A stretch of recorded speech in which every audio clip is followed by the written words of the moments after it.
when Qingshi and I were reborn together, in our past life, he personally brought me home from the orphanage, and I became his wife. We loved each other dearly and grew old together. In this life, when the Wen parents beckoned me forward just as they had before, the young Wen Qingshi stopped them. Mom, Dad, I don't want her anymore. I want this girl to be my sister. He took the hand of the girl beside me, the Wei family's adopted daughter who died young in our past life, and looked at me with ice-cold eyes. You stole Lin Long's life and caused her tragic death. In this life, it's your turn to taste the hell she went through. In that instant, I understood everything. So this time, he wanted to be the knight in shining armor, the dragon slayer rescuing the princess. Will you come with me? I looked at Lady Wei standing before me, then my gaze shifted to the resolute, retreating figure of the person I had spent decades with, leading the girl away. I nodded. Fair enough. In this lifetime, I think I want to live differently this time. 1. As I stepped out of the orphanage, the Wens are still here. At the sight of me, Wen Qingshi immediately pushed the girl into the car, then turned to me and snarled, Wen Mingzhu, even if you get down on your knees and beg me, I won't take you with me. The Wen family doesn't want you. A thief like you belongs with that pack of wolves, the Wei family. He shoved me aside and slammed the car door shut. I stumbled, struggling to keep my balance. The Wen family's motorcade had already sped away. The dust stirred up by the exhaust fumes was so thick that I could barely keep my eyes open. A black Maybach pulled to a stop right in front of me. The car window rolled down, revealing Mrs. Wei's icy expression. Want to go to the Wens? I shook my head. The Wei family is quite respectable. Lady Wei paused for a moment, then gave me a cool glance. What is your name? I answered softly, Mingzhu. From now on, your name is Wei Mingzhu. She was brief, but I understood her perfectly. I nimbly got into the car and said obediently, yes, Mom. Madame Wei raised an eyebrow but said nothing, leaning back in her seat to rest her eyes. I took the hint and fell silent. The car pulled into the Wei family villa. I followed Mrs. Wei inside.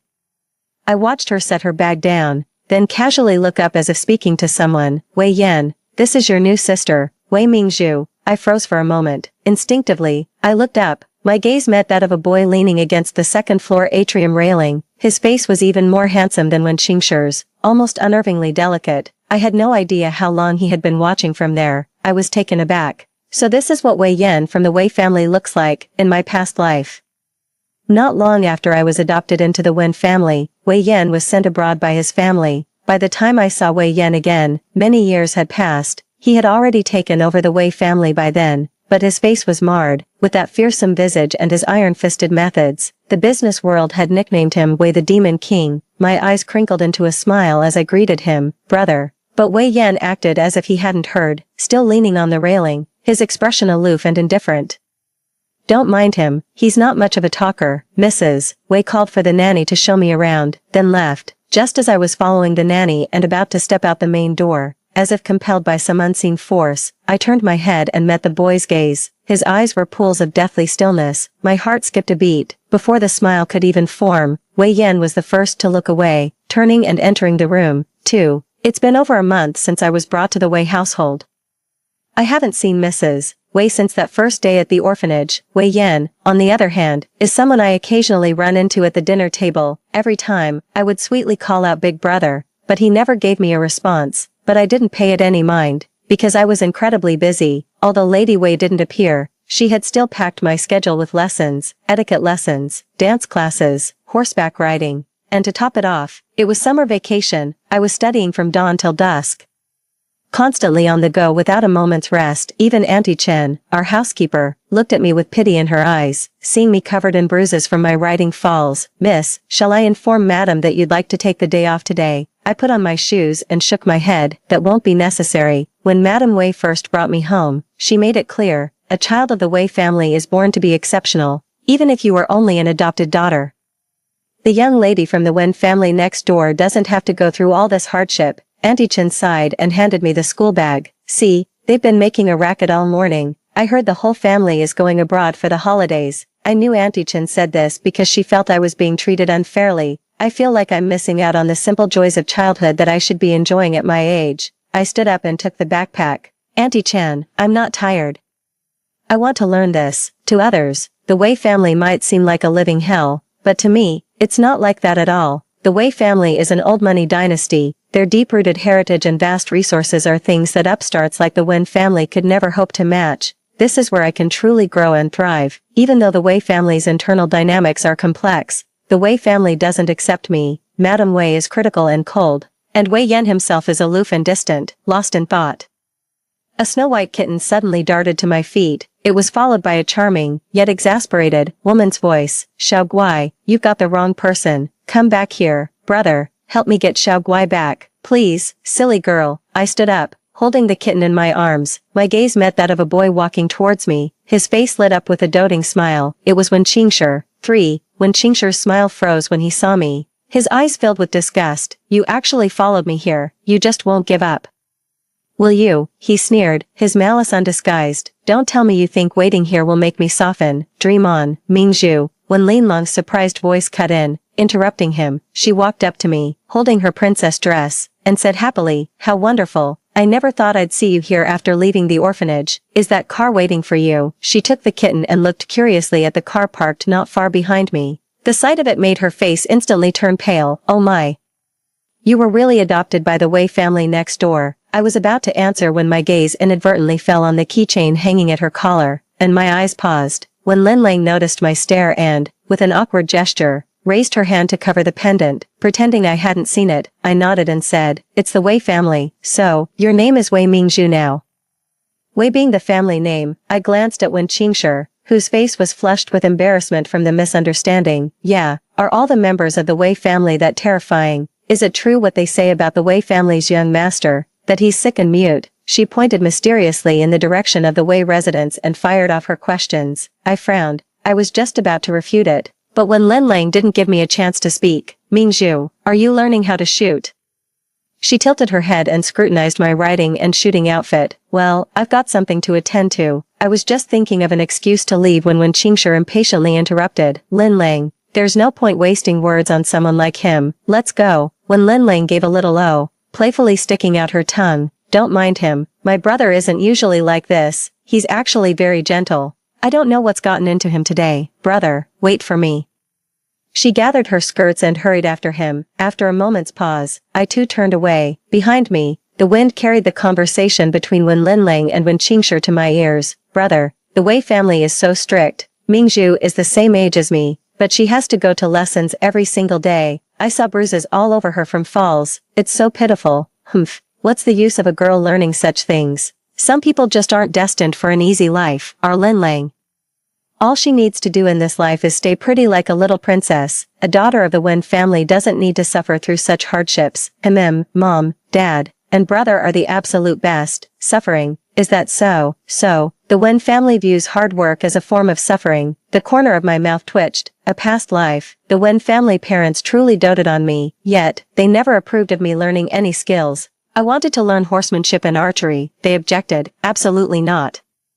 What if you get a scar? How would you ever find a husband then? I was being followed and wanted to learn self-defense. They refused that too, saying, what respectable family lets their daughter learn such things? The Wen family has bodyguards. No one can bully you. Later, I wanted to study business and finance. They would also say, why bother learning so much? With your brother in the Wen family, that's more than enough. It seemed like boundless indulgence, but in reality, it raised me to be a daughter vine, utterly dependent on others. But Mother Wei would tell me, those of the Wei family should learn everything they can and strive for everything they deserve. 4. The summer vacation flew by in the blink of an eye. The start of the new school term was upon us before we knew it. Wei's mother had already transferred me to the same international school as Wei Yan. It was also the school where Wen Qingshi and I had studied in our previous life. On the first day of school, I was sitting in the car bright and early. When Wei Yan opened the car door, I greeted him with a beaming smile. Hello, brother. Mom said we'll be going to school together from now on. Wei Yan paused for a second as he was getting into the car. Then, without a word, they sat down in the spot farthest from me. The next day, I did the same. The third day, the fourth day,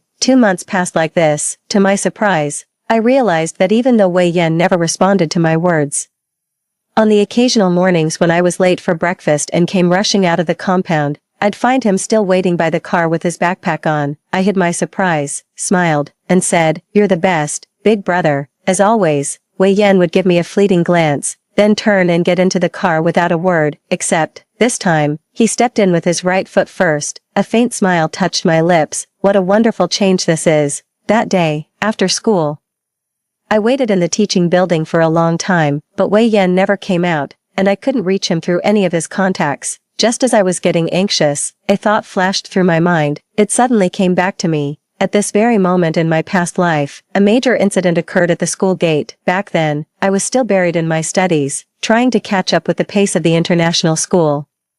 I faintly overheard my classmates buzzing about someone from the Wei family coming to make trouble. Rumor had it that something had happened to their children. Then, many years later, I happened to hear someone mention that Wei Yan, the head of the Wei family, had been maliciously disfigured during his high school years. Could it really be today? Oh no, there's no time. It finally dawned on me. I quickly sent a message to the driver. I told him that if he didn't see me at the school gate, he should come find us directly. Then I dashed towards the alley behind the school. Wei Yan, don't let anything happen. 5. When I arrived, Wei Yan was pinned against the wall by a few hoodlums. Ha, is the young Master Wei really a mute? He won't even make a sound no matter how much we hit him. A mute can't snitch. Do you want the Wei family coming after us? Damn it, this brat still dares to glare at me. One of them, who looked distinctly like a student, spat and pulled out a utility knife. Slashing it towards Wei Yan's face, my heart sank. Out of the corner of my eye, I spotted the baseball bat on the ground. I took a deep breath, steeled myself, and charged out yelling, I've called the police. I barged into the crowd, wildly swinging the bat. At that moment, I was grateful I had been taking my physical training classes seriously lately. The thugs were caught off guard and scattered in all directions from my blows. And because I said I had called the police, they backed down.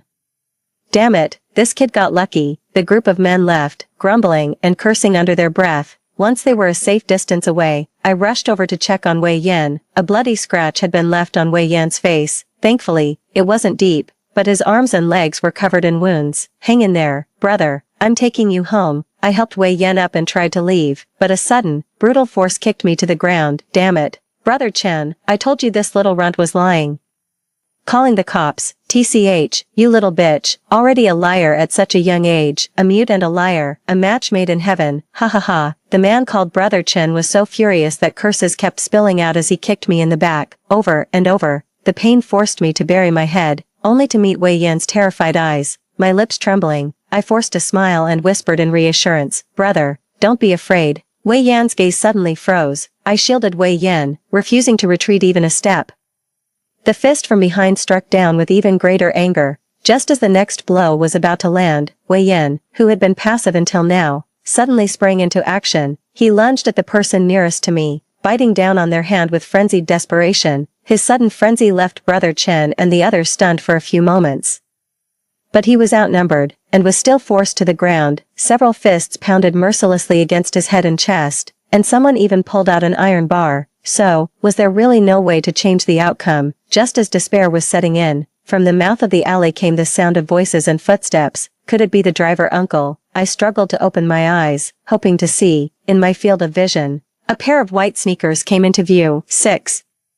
Their owner stood silhouetted against the light at the mouth of the alley. Brother Chen and his crew immediately shot a menacing glare in that direction. Hey punk, what are you looking at? Punk, it's not the driver. I strained to open my eyes wide. I tried to make out the figure approaching, but my vision was blurred by blood, rendering it impossible. Just then, someone called out to him from a distance, Qingshi, why are you just standing there? The strawberry cake shop is over here. The visitor fell silent for a moment. I'm here. I blinked my dry eyes and whispered softly, brother. The man's footsteps faltered briefly. In the end, he didn't look back, just led the girl away slowly into the distance. Unable to contain her curiosity, the girl peeked toward the alley's entrance and let out a terrified scream. Ah, brother, it looks like someone's hurt over there. Did you see that? The next second, her eyes were covered. Don't look, it's filthy, when Qingshi said softly.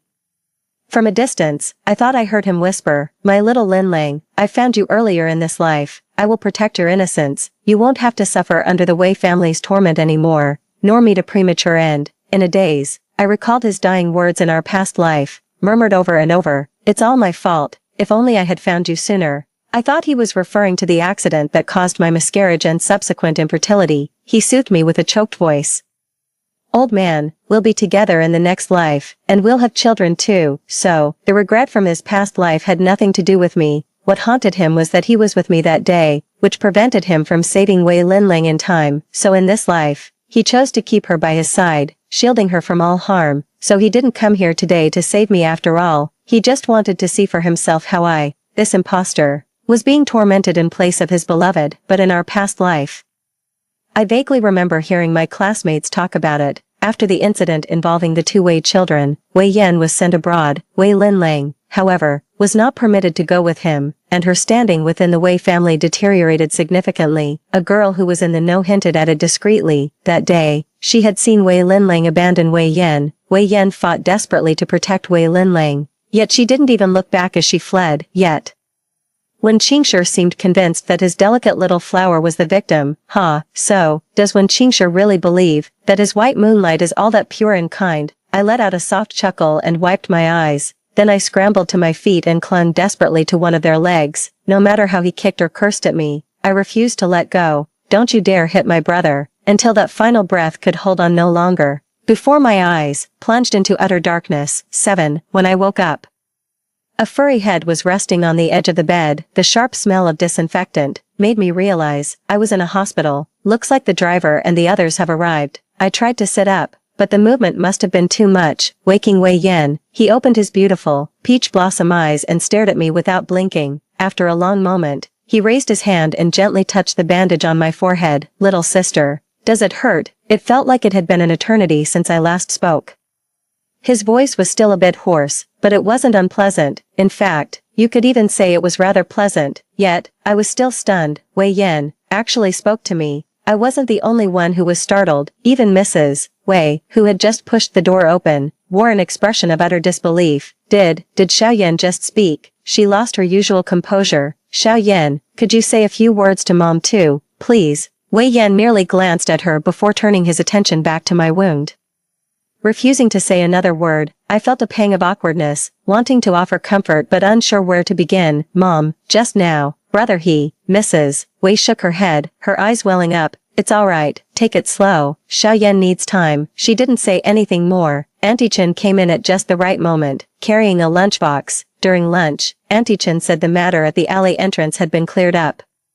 It was just a bunch of local thugs who got wind of the Wei family's wealth and saw an opportunity. One of them, believe it or not, was even a student from the same school. Those young men were already adults. A prison sentence was inevitable. As for that student, he was disciplined and expelled. I nodded, my gaze settling on Wei Yan, who was quietly eating his meal. Who would have thought, in the previous life? It was just a flicker of wicked thought from these scum of society that dragged such a beautiful soul into the abyss. Fortunately, in this life, he is safe and sound. Seeing that I wasn't touching my chopsticks, Wei Yan looked at me curiously and said, Sister, eat. I snapped out of my thoughts and served him some food. You should eat too, brother. We had just finished the meal. Wei Yan was promptly hauled back by the nurse who barged in. Only then did I realize he had run over from another ward. Before leaving, he patted my head and said, Get well soon, little one. Just a few simple words. Once again, the Wei family members present were moved to the point of tears. Aunt Chen also discreetly wiped the corner of her eye. Wei Yan left. Wei Yan's mother did not leave. She merely stood in place, watching his retreating figure. She wasn't wearing any makeup today, and it was as if she had instantly softened her sharp edges, appearing much gentler. Wei Yan wasn't like this before. He was very sensible, steady, and far more outstanding than many of his peers. Back then, everyone praised him as a prodigy, not as a little mute, autistic. She sat down beside me, her eyes glistening with tears. It all started with that accident 4 years ago. I froze. 8. Mother Wei said. Wei Yan once had a younger sister named Wei Shu. Wei Shu was the daughter of Wei Yan's paternal uncle. After Wei Yan's father and his uncle's family passed away in an accident, the entire Wei family's burden fell on Wei Yan's mother. Wei Shu was also taken in by Wei Yan's mother and raised as her own daughter. Those were difficult times for the Wei family. With the patriarch gone, the Wei family was like a piece of meat left out in the open, tempting every predator to take a bite. The matriarch had to harden her heart and adopt increasingly ruthless methods, which inevitably earned her many enemies. 4 years ago, the Wei children were kidnapped. At just 6 years old, Wei Shu saw his brother being beaten. He rushed forward and clamped his teeth onto the kidnapper's hand, refusing to let go. Enraged, the criminal brought a club down upon the boy's head. Again and again, Wei Yan, who had witnessed the entire ordeal, after he was rescued and brought back, he never smiled or spoke a single word again. Mrs. Wei tried every method, but nothing worked, left with no other choice. She followed a friend's advice and decided to try adopting another little sister. Mrs. Wei stood up and walked to the window. She said, "I wasn't the first one to be adopted. Xiao Yan hasn't warmed up to anyone like this in a long time. He really likes you." 9. A week later, I was discharged from the hospital and returned to the Wei household. The way people treat me has changed. Before, they saw me as a dispensable foster daughter who could be sent away at any moment, but now, they regard me as a true young lady of the Wei family. However, my schedule of lessons did not lighten because of it, even more so. As Mother Wei put it, if you're to join the Wei family in the future, how will you command respect without real skills? The Wei family members present were all taken aback. Their gazes held a mix of wariness and scrutiny. I didn't have time to think. I just looked at Wei Yan in a panic, afraid he might be upset about it. But then I saw him resting his chin in his hand, watching me, and he stammered out, "Don't be scared, little sister, you're the best." Looking into Wei Yan's sparkling eyes, my eyes grew moist, and I nodded firmly. "Yes, Mrs. Wei's gaze softened as well. You need to work hard too. Yan, if Mingzhu surpasses you, you'll have to rely on your little sister to protect you in the future." "No way." Upon hearing this, Wei Yan immediately sprang to his feet in alarm. "I will protect my sister." He even threw a few practice punches on the spot. Ever since that incident at school, Wei Yan began practicing martial arts with even greater dedication. Mrs. Wei and I exchanged a glance and couldn't help but chuckle. Looking at Wei Yan's anxious face, a smile touched my lips. Mother Wei once said, "Yan is fortunate to have you." In this lifetime, I arrived at the Wei household. What a stroke of luck for me. 10. Time flies. Thanks to the Wei family's dedicated upbringing, I became the model child that many parents talk about. On the school's honor roll, my name would occasionally appear alongside that of Wei Yan, an upperclassman. In contrast, when Lin Lang, a top student in her past life, was too busy having fun and never once made the list. As for Wen Qingshi, a perennial slacker in both lifetimes, it goes without saying, to begin with, the relationship between the Wei and Wen families had always been distant. It was as if, in this lifetime, Wen Qingshi and I were fated to have no further connection. It only happened a handful of times. While scanning the results board, I caught a glimpse of Wen Qingshi standing at the back of the crowd out of the corner of my eye, his expression inscrutable. "Brother, what are you staring at over there? Our names aren't on that." When Lin Lang looked utterly puzzled, "It's nothing." When I looked back again, he had already taken Wen Lin Lang and left. In the midst of such days, I turned 18 and was about to take the college entrance exams. As for Wei Yan, he had accepted an offer from a foreign university 3 years prior. He is currently studying abroad. The day of my college entrance exam, even though I refused many times, Wei Yan still dropped his research project and rushed back overnight to accompany me for the exam. My sister's matters are the most important. I had no choice but to go along with it. The final exam was over. I walked out of the school. In the distance, there was Wei Yan, leaning against the car, dressed in casual black. His striking appearance drew many glances from those around him. My hope of keeping a low profile was instantly shattered. Just as I thought, wherever Wei Yan went, he was bound to cause a stir. He was no longer the little mute everyone used to mock. Now, with his refined and noble air, he could easily make girls blush just by passing by. I quickly stepped forward to hurry him along. "Bro, let's go." Now, though Wei Yan was confused, he obediently took my backpack. "You're not happy I came to pick you up?" I didn't have time to explain. I just hurriedly pushed him toward the car. "No, didn't we already make plans with the others? If we're late, everyone will have something to say about it. We've arranged to get together with a group of friends we've known since we were kids, to celebrate my brother's return home, and once my college entrance exams were over." 11. After the gathering, our companions suggested heading to the track for a couple of laps. Wei Yan and I had nothing else to do, so we tagged along. The racetrack, a small exhibition race, was underway inside. "Who's the winner?" My friend looked up at the big screen and exclaimed in surprise. "Wen Qingshi. He's back in the country too, and he's into racing." "Is he any good?" Wen Qingshi's academic performance was average. Back then, like Wei Yan, he didn't take the college entrance exam. The difference was, he went abroad to get a watered-down degree. After all, he's the Wen family heir. So people still recognized him. In an instant, everyone's attention shifted his way. It was as if he was responding to our doubts. The flamboyant red race car crossed the finish line. The man stepped out of the car, squinting his eyes as he basked in the roar of the crowd. After years apart, the youthful naivety had faded from him. He was looking more and more like him from the past life. In the family and friends section, a girl, holding up the hem of her dress, dashed out and threw her arms around the man, planting a kiss on his cheek. "Qingshi, you look so dashing." Their relationship was clear for all to see. In my past life, as the Wen family's publicly acknowledged adopted daughter, I faced no shortage of obstacles when I got together with Wen Qingshi. In this lifetime, somehow, Wen Qingshi managed to persuade his parents, when Linlang was not formally recognized as their adopted daughter, to the outside world. She was simply the daughter of a family friend, staying with them temporarily. Looking back now, that's quite a thoughtful gesture, I must say. At that moment, the striking combination of the handsome man and the beautiful woman completely electrified the crowd. My friend clicked his tongue in disapproval. "Looks like the Wen family has booked out the whole place tonight. Alright, let's move on to the next spot." I averted my gaze and was about to follow the others as they left. A commotion broke out up ahead when Qingshi, holding Wen Linlong's hand, walked over. Surrounded by a crowd, the two groups unexpectedly ran into each other. When Qingshi's gaze swept over the crowd and landed on me, a flicker of admiration flashing in his eyes.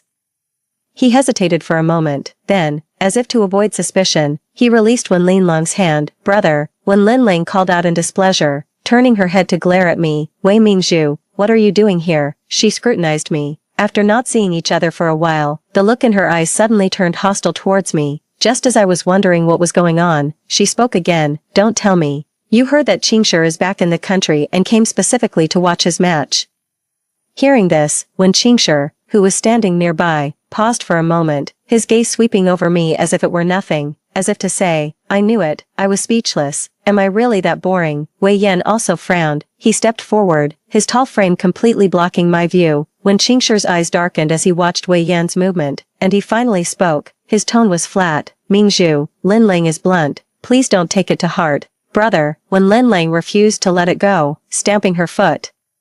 "Why are you being so polite to her? Who knows if she's deliberately following us?" "Linlang, that's enough," Wen Qingshi interjected in a low voice, his gaze drifting involuntarily towards me. Standing behind Wei Yan, even if it were true, we shouldn't ruin someone's reputation, he discovered to his astonishment. "It's been years, I've changed a lot." The poise cultivated by the Wei family is something the petty Wen Linlang could never hope to match. Young Master Wen, keep your precious sister in check. She shouldn't bite everyone she sees. 12. One of their friends, unimpressed by the Wen siblings' antics, scoffed. "Mingzhu is here to celebrate the end of the Gaokao, not to watch some, well, your little amateur sideshow of a competition." The sarcasm in their voice was unmistakable. "What do you mean by that?" Wen Linlong's eyes widened instantly. "Brother Qingshi just won first place. And you call it child's play?" Wen Qingshi's expression darkened slightly. Fresh off the high of victory and praise, it's no wonder he's bristling at the sudden mockery. "Young Master Wei, fancy running into you in a place like this. That last match was hardly satisfying. Care for a proper race?" He ignored everyone else, his gaze fixed intently on Wei Yan. Wei Yan frowned and started to step forward, but I grabbed his arm and shook my head. "I don't want to get into it with Wen Qingshi." Seeing this, Wen Qingshi gave a low chuckle. "Too scared? Fine, forget it then." The provocation was absolute. The air seemed to freeze. Their friends looked uneasy, but no one dared to step up for Wei Yan and accept the challenge. After all, they knew that Wei Yan hadn't been behind the wheel of a race car for years. I, however, kept my composure and let go. Wei Yan then reached over and ruffled my hair affectionately. "Want to see your big brother win?" I nodded and said with a smile, "Go get him, big brother." Wei Yan turned and walked toward the competition area, not even glancing at Wen Qingshi. Wen Qingshi had never been so thoroughly ignored. His face was as dark as a thundercloud. What a show-off. He ground out the words through clenched teeth and stalked toward his car, his expression stormy. On the racetrack, the starting gun fired. Wen Qingshi's signature red race car shot forward, instantly pulling ahead of Wei Yan's black car. The engine's roar was deafening. "If you can't handle it, go back to being the perfect student. Stop trying to play the big shot." Wen Linlang shot me a smug, sidelong glance and said, "It's only just begun. What are you all so pleased about? You're already falling behind at the start, and you think you can catch up to brother Qingshi." The people around all chimed in agreement. My friends were hopping mad, but they had no comeback. I watched the trek in silence, saying nothing. Then, on a high-speed corner, the black car executed a textbook-perfect late-braking maneuver into the turn, overtook the red car, and was the first to cross the finish line. The track fell silent. Wen Linlang fell silent too. Someone in the crowd said hesitantly, "That person's cornering technique looks familiar, like last year's Triple Crown champion, God W." He said it very quietly. He seemed unable to believe it. I remained quiet, my expression blank. At just 11 years old, Wei Yan won the International Junior Cup and was hailed as a racing prodigy, even though there was a break in between. He's long since gotten back into the swing of things in recent years. Last year, he went on to sweep all 3 major championships. It's just that he keeps a low profile, never shows his face, so few have ever seen what he really looks like. Wei Yan pushed the car door open, walked straight up to me, and extended his hand. Little sister, let's go home. All right. I smiled and linked my arm with Wei Yan's. Behind us, when Linlong's flustered attempts at consolation reached our ears. When Qingshi's face, contorted with rage, 13, in the blink of an eye, the Gaokao results were released. I was the top scorer in the Gaokao. I wasn't surprised, but Mrs. Wei and Wei Yan were absolutely delighted. They said we'd wait until the university acceptance letter arrived. Then they would take me abroad for a trip. I mentioned that I still had a lot of classes to finish. Wei Yan frowned. Mingzhu, your wound too tight. You should get out and relax a little, Wei's mother added. No matter how bad things get, the Wei family will always have your back, understand? I was slightly taken aback. I suddenly realized, have I been pushing myself too hard since my rebirth? So that's how it is. The pain of not being Wen Qingshi's unwavering choice after my rebirth cut far deeper than I ever imagined. That's why I drove myself relentlessly, desperate to earn the Wei family's approval, afraid of being abandoned all over again. I looked into the 2 pairs of concerned eyes before me.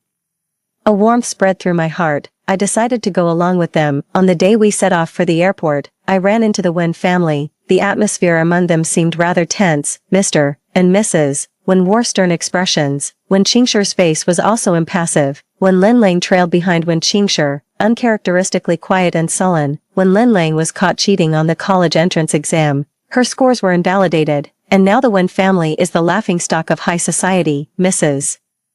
Wei averted her gaze and said with a smile, too ashamed to face the music. They're rushing to send her abroad before the new semester even starts, hoping to let the scandal blow over. I'm a bit surprised. Has Wen Linlang lost her mind? What was she thinking? To be so bold, given her situation. Why not just go abroad and get a cushy degree? Why take such a huge risk? I shook my head, not wanting to dig any deeper. What does it have to do with me? While boarding the plane, I felt a gaze settle upon me. I turned my head to look, and there, not far away, was Wen Qingshi, caught red-handed. He froze for a second, his expression unreadable. Congratulations, top scorer in the Gaokao. Thanks. I turned my head away, indifferent. Wen Qingshi was stunned for a moment, then took a step forward, eager to chase after her, Mingzhu, but Wen Linlang held him back tightly, glaring at me with venom. Brother, she doesn't even want to acknowledge you. Let go of me. Wen Qingshi paid no heed and shoved Wen Linlang away. Wen Linlang tumbled to the ground in a heap, and the long-suppressed anguish within her finally erupted. She couldn't understand it. The brother who had always doted on her, had been so cold to her lately. Are you having regrets now? But it was you who abandoned her first. Those words rooted Wen Qingshi's feet to the spot. It's my turn in line. I didn't look back. Followed the Wei family through the boarding gate. Hawaii, here we come. 14. The days went by, entering university. I continuously absorbed new knowledge and gradually learned to apply the resources I've mastered. During my sophomore year, I began assembling my own research team.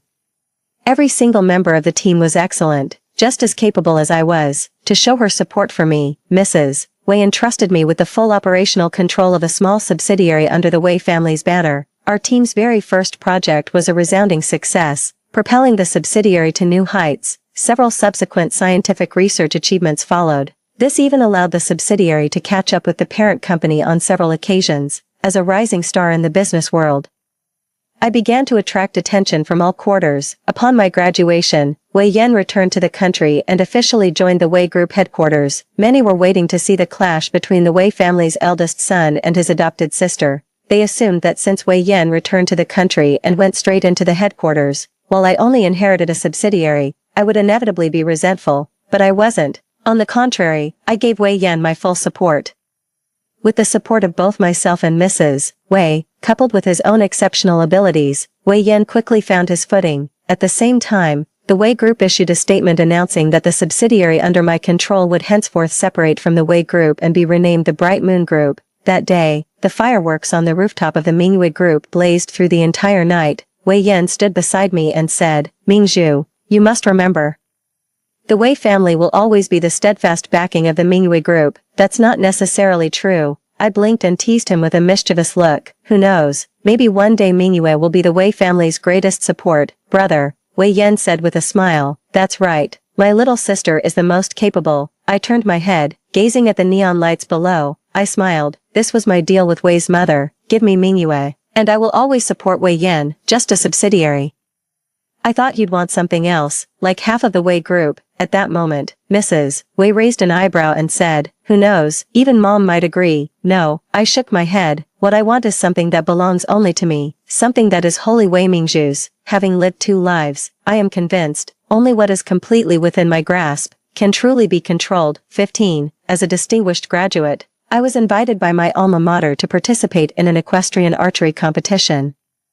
I was to compete on behalf of the school. For me, such an event was nothing more than a rare and welcome respite from my busy work life. Just as expected, I won the championship with ease. As I stepped off the podium, school officials swarmed around me, forming one circle after another. It took some effort to finally break free. Someone called out to me again, Mingzhu, when Qingshi has arrived too. Come to think of it, this is the first time we've met since he returned to China to take over the Wen family business. Ignoring Wen Linlong's resentful glare, he walked up to me, looked over my riding attire, and marveled. You've become even more remarkable. His eyes held admiration, disappointment, and regret as he looked at me. Suddenly, I felt that this gaze was very familiar. A past life. I accompanied him to a formal dinner. Wei Linlang, the adopted daughter of the Wei family, took to the stage and performed a piece on the piano. Back then, the way he looked at her was exactly the same. For a moment, I wanted to laugh. Even after being reborn, when Qingshi's preferences remained unchanged, he always did, something he could never have. I gave a polite nod to the dejected man before me, a simple acknowledgement, but I didn't stop walking. He refused to let me pass, blocking my path. His expression dark and unreadable. What if I said we could start over? And you could still be my little sister? I was completely baffled. Did he really think that highly of himself? I cut him off coldly. I have no idea what you're talking about, Mr. Wen. If you have so much free time, perhaps you should focus more on the Wen family business. When Qingshi's face darkened instantly, to the best of my knowledge, during this period, the Wen family business is in dire straits. With its stock price plummeting, a past life, the Wen clan had once faced this same calamity. When Qingshi was a proud man, back then, I dredged up the meager affection from our childhood and pleaded before Wei Yan, who had already become the dreaded Yan Luo Wei. That was the price of their aid. This life, having been reborn, when Qingshi had indeed made preparations in advance. Unfortunately, the Wen family's foundations were rotten to the core long ago. This time, without the Wei family's support, his abilities are limited. He cannot protect it. The Wen clan, perilous. 16. I can't be bothered to argue with him any further. I turned to leave without another word. Wei Mingzhu, Qingshi, and I are about to get engaged. Could you please stay away from us and stop showing up all the time? When Linlang, who had been completely ignored, rushed over like a madwoman and blocked my path. When Qingshi shoved her aside, what's gotten into you? Since you can't help me with anything, could you at least stop making things worse? When Qingshi's brow furrowed deeply.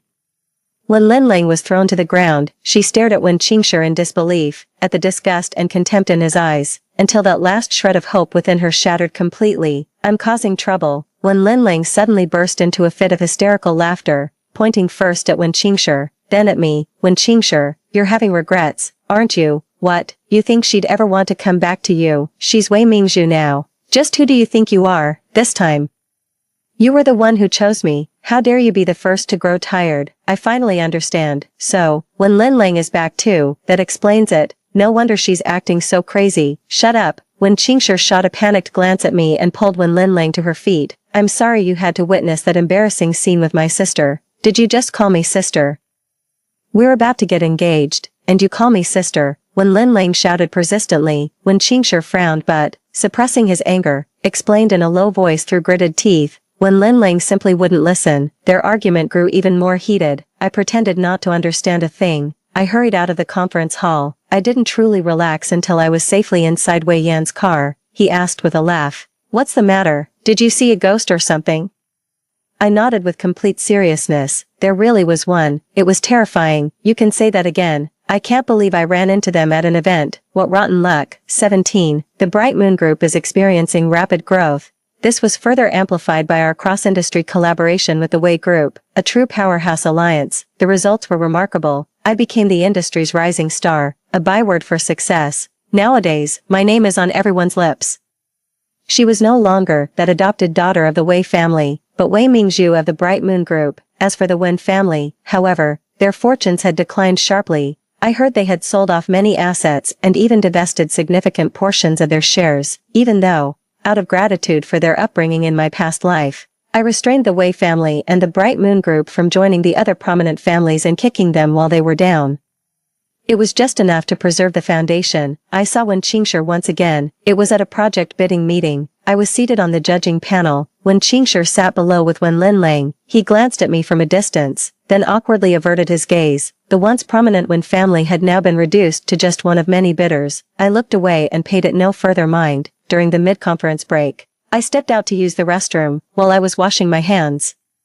Wen Linlang appeared quietly behind me. "We need to talk." I glanced at her, wiped my hands, and walked into the adjoining lounge. She followed me. "You came back too." "Actually, right, does it matter?" I asked. She halted in her tracks, her voice rising sharply. "When Qingshi left you and chose me, does that truly not bother you?" My expression remained impassive. "Ha, he pushed you toward that damned Wei family." He knew full well that Madame Wei is utterly hypocritical, and Wei Yan is no good man.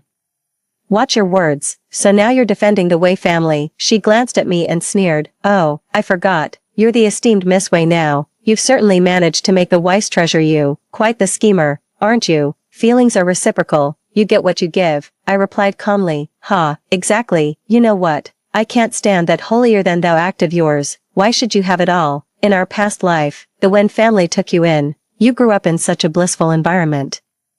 And you even married brother Qingshi. And in this life, even after being sent to that wretched Wei family, you still managed to win their affection. You even stole brother Qingshi's attention from me. Why, what exactly did I lack?" Watching Wen Linlang's deranged state, I cautiously took a step back. "You've got it all wrong. Wen Qingshi only has eyes for you. But aren't they about to get engaged?" Upon hearing this, she threw her head back and laughed heartily. "He likes me. But the one he's been pining for all this time, his white moonlight, it was never me. It was the original owner of this necklace. It was you, Wei Mingzhu, 18. She yanked the key pendant from her neck, her face twisting into a smile more bitter than tears. "Do you remember, when we were kids, you saved a boy from drowning right outside the orphanage? He was dressed so richly, so when you went to find matron, his family came looking. I pretended to be you and took this necklace," he said. "He said he would come back. I waited and waited, only to find out he brought you back to the Wen family. I just couldn't stand to see you happy, so I deliberately hinted at it in front of brother Qingshi. He was tempted, but then she said bitterly, I just accidentally let a little information slip, and Lady Wei wants to throw me out. That psycho Wei Yan even wants to beat me to death. He's doing this on purpose. He's holding a grudge because I left him at the alleyway. If it weren't for him, I wouldn't have run out, and none of this would have happened. Thank goodness everything can start over. But now, brother Qingshi says he doesn't want to get engaged to me anymore. He only had eyes for me before. I understand completely now, the meaning behind Wen Qingshi's words in my past life, telling me to find you sooner. What a pity, Wen Linlang is still so naive. The one Wen Qingshi could never forget was never me, Wei Mingzhu. What he loved was the unattainable Miss Wei, whether that person is Wei Mingzhu or Wei Linlang. In her past life, Wen Linlang was a daughter of the Wei family. Even if she wasn't the favorite, the prestige and upbringing she received were genuine, like a white moon hanging high in the sky, untouchable. In this life, their roles are reversed. That unattainable light in his eyes has now shifted onto me. I looked past her at Wen Qingshi, who had appeared at some point, his face a mask of shock.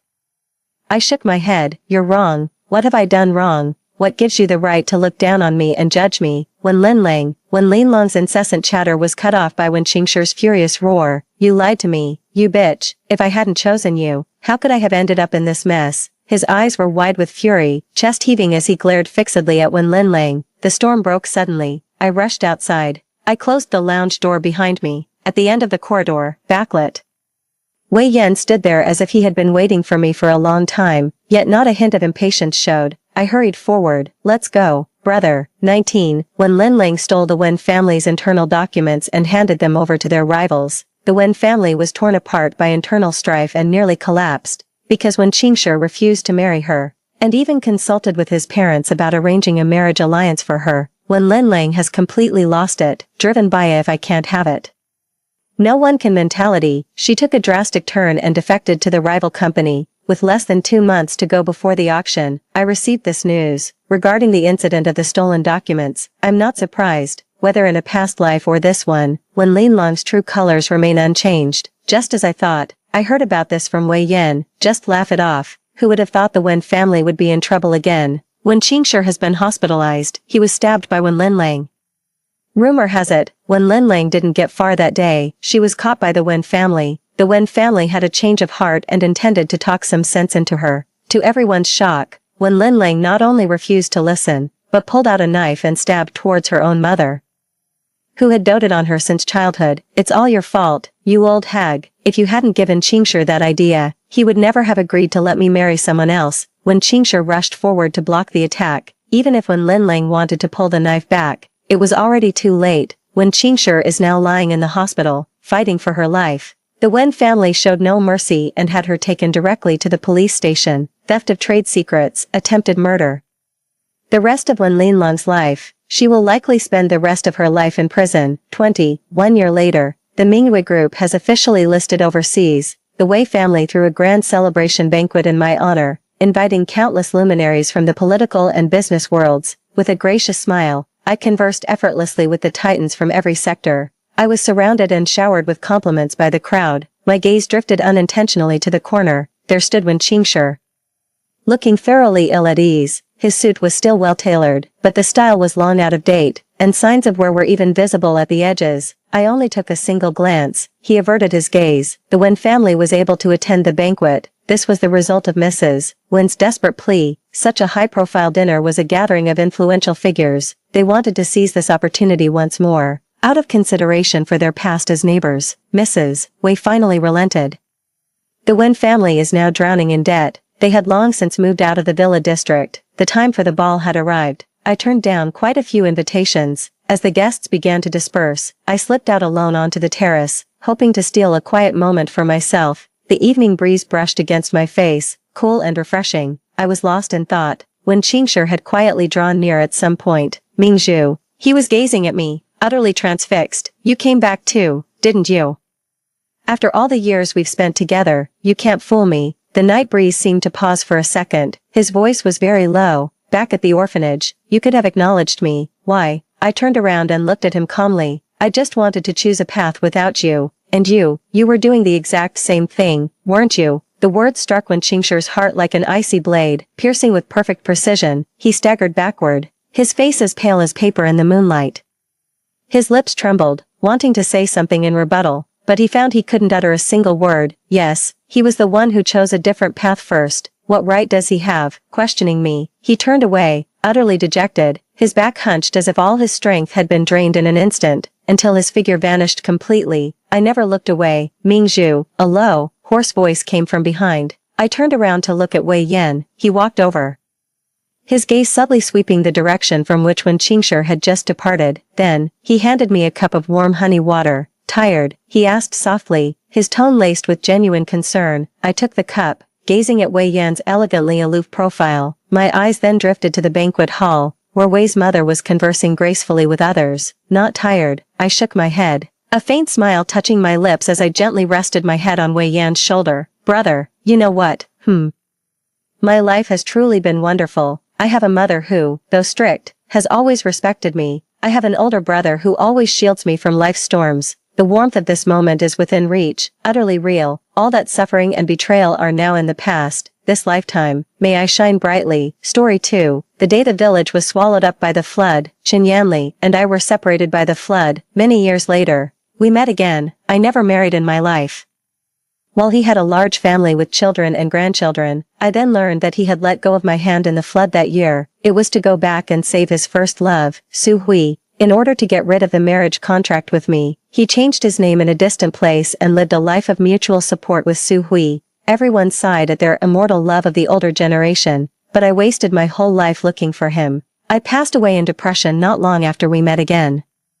When I opened my eyes again, I was back on the night when my parents forced me to have a relationship with Chen Yanli to make the marriage a fait accompli. 1. In my previous life, I met Chen Yanli again at a grand birthday banquet. It was Su Hui's 60th birthday banquet hosted by him. The scene was filled with celebrities, and the cake was as tall as 2 people. Everyone was dressed in gorgeous clothes. raising their glasses to celebrate. As a cleaner, I stood in a corner of the venue and suddenly saw a familiar face. Although he had aged, I could never forget the cinnabar mole under his eye. The well-tailored black suit set off the old man with gray hair, making him look straight and upright. He wore gold-rimmed glasses and had an elegant manner as he clinked glasses with the woman beside him. I recognized her as Su Hui at once. Time had been kind to her. At the age of 60, Su Hui was wearing a warm white cheongsam that outlined her slender waist. Her skin was delicate and smooth, without a single wrinkle, and she looked no more than a little over 40. In contrast, when I looked at myself reflected in the glass window,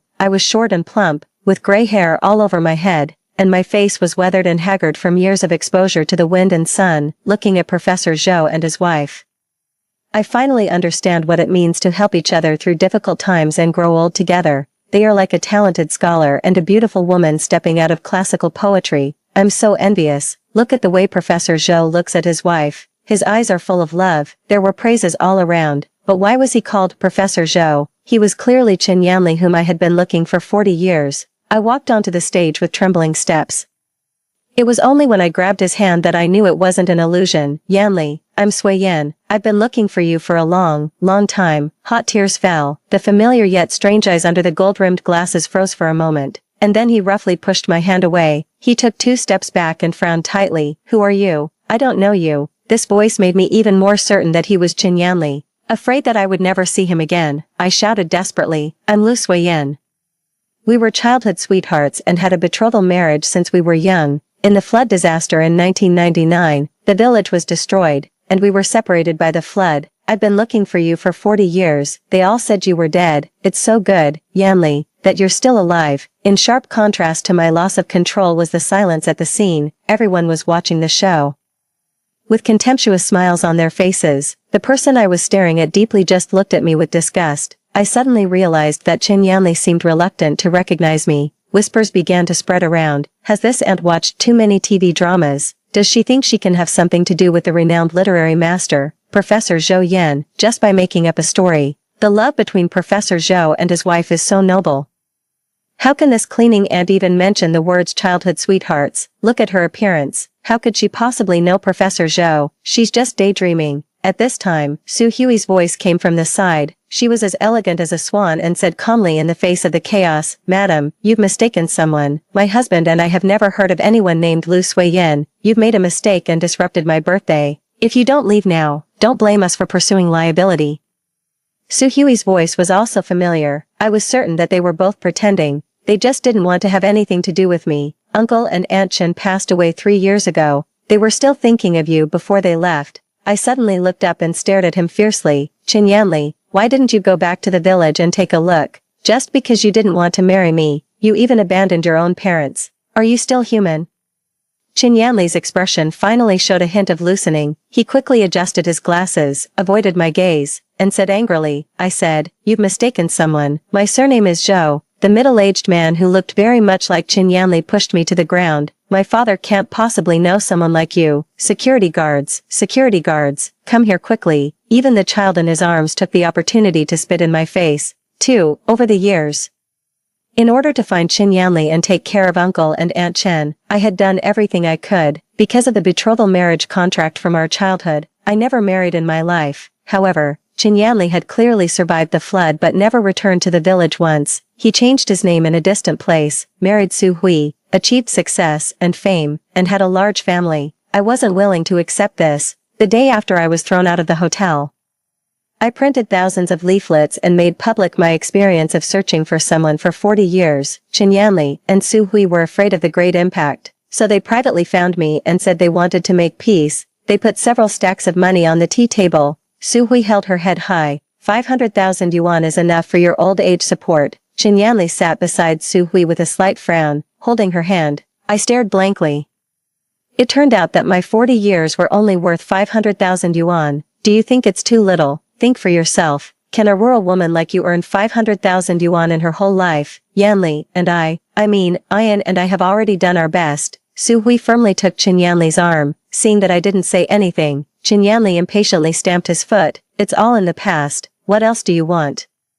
I suddenly felt like laughing and looked up at the old man who was already white-haired. Back then, you let go of my hand in the flood to save Su Hui, right? Qin Yanli remained calm. You could swim, but Shao Wei couldn't. What's there to talk about? But how could he know how self-blaming I was when I was struggling in the flood at that time? For 40 years, I had thought it was my fault. In countless dreams at midnight, all I could see were the scenes of the flood swallowing Qin Yanli. It turned out that there was nothing to talk about. I lowered my head, clenched my hands, and asked in a low voice, "What about Uncle and Aunt Chen? At least they were innocent." Qin Yanli sneered, "Innocent? How could they be innocent when they forced me to marry you?" He didn't seem to feel any guilt at all. "Lu Suiyan, I'm telling you, I'm free. Parents who ignore my thoughts are not worth having. Moreover, as you can see, I didn't do anything wrong. Without your constraints, I have achieved great success. If I had really married you instead of Shao Wei back then, I don't know which mountain village I would be regretting in now." The more Qin Yanli talked, the more excited he became, as if he had suffered a lot over the years. "Take the money and be content," Su Hui sneered. "I didn't take the money because I was afraid they would accuse me of extortion." After leaving the villa, I continued to distribute leaflets and contact the media.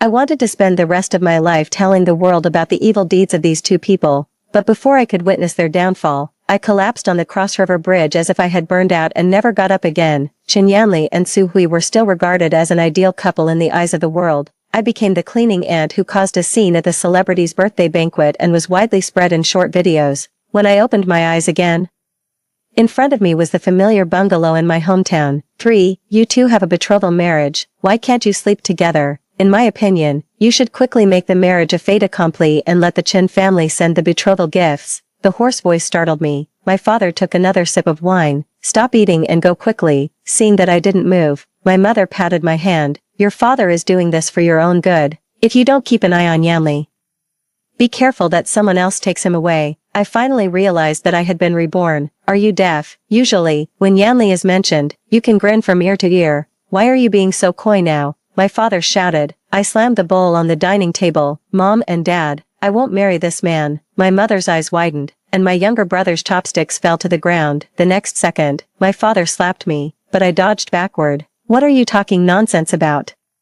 What's wrong with you today, child?" My mother's voice was full of anxiety. My younger brother gnawed on the steamed bun and sneered. "Sister, you finally realize that Brother Yanli can't possibly like you. I thought you would never understand." "Yes, why didn't I understand back then? Why did I have to pour out my heart and soul for someone who wasn't worthy?" In my previous life, under the coercion of my family, I braved the severe cold and went to the Chen family's house.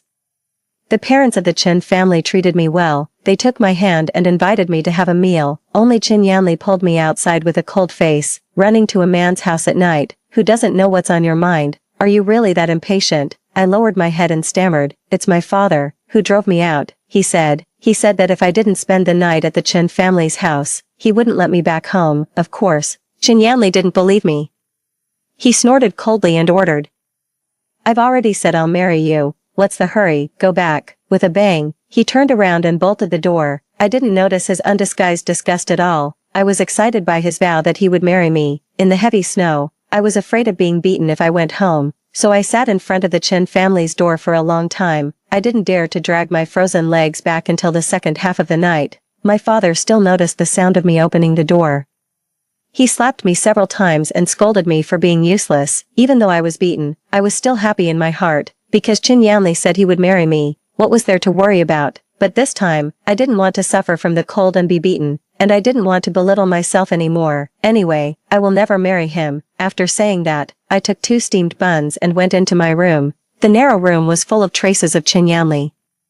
There were his discarded calligraphy works pasted on the wall, the broken pen he had thrown away on the table, the unused pencil case. Everything related to him was carefully collected by me and regarded as a treasure. But thinking of the ending in my previous life, everything in front of me became hateful. I threw all the things related to him into the trash can at once, having a second chance at life. I don't want to have anything to do with him anymore. 4. Early the next morning, my mother, as usual, stuffed 2 hard-boiled eggs into my hands. "This one is for Yanli." Looking at the eggs in front of me, I suddenly remembered my previous life. At that time, regardless of spring, summer, autumn, or winter, I would always put the warm eggs in my arms and run to school, and then put them in Qin Yanli's desk drawer. One day, he came to my desk and said awkwardly, "Suyen, 1 egg isn't enough to fill me up." I thought so too. He was in the stage of growing taller and needed more food. So every day after that, I gave him my egg as well. But who would have thought that while I was starving every day, Chen Yanli used my breakfast to court Su Hui. I found him to ask for an explanation, and he was actually very confident. You know that Su Hui only has her mother, and her family is in a difficult situation. What's wrong with helping a classmate? As he spoke, he sighed disappointedly. I didn't expect you to be so stingy. After we get married, will you still cut back on my food? After being said like this by him, I felt self-blamed, and because he mentioned getting married, my face turned red. I was deceived by his few words and continued to contribute my breakfast, thinking of myself at that time. I was really stupid. Mom, 1 is enough. What's wrong? Aren't you going to eat today? As soon as my mother finished speaking, I peeled the egg and stuffed it into my mouth. Then I went out to school under her stunned gaze.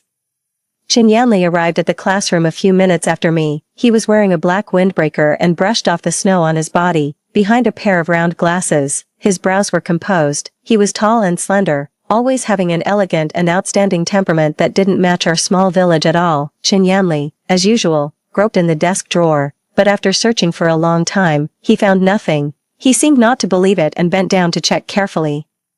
After confirming that it was empty, he suddenly turned around and looked at me. My attention was on memorizing words. At this time, Su Hui walked in with her head down. She was wearing a clean floral cotton padded jacket and had 2 braids. In the cold winter, unlike us who were all frostbitten with red cheeks, her skin was translucent, like a peach. Her slender hands showed that she had never done any housework. I remembered that Chen Yanli always said she was pitiful.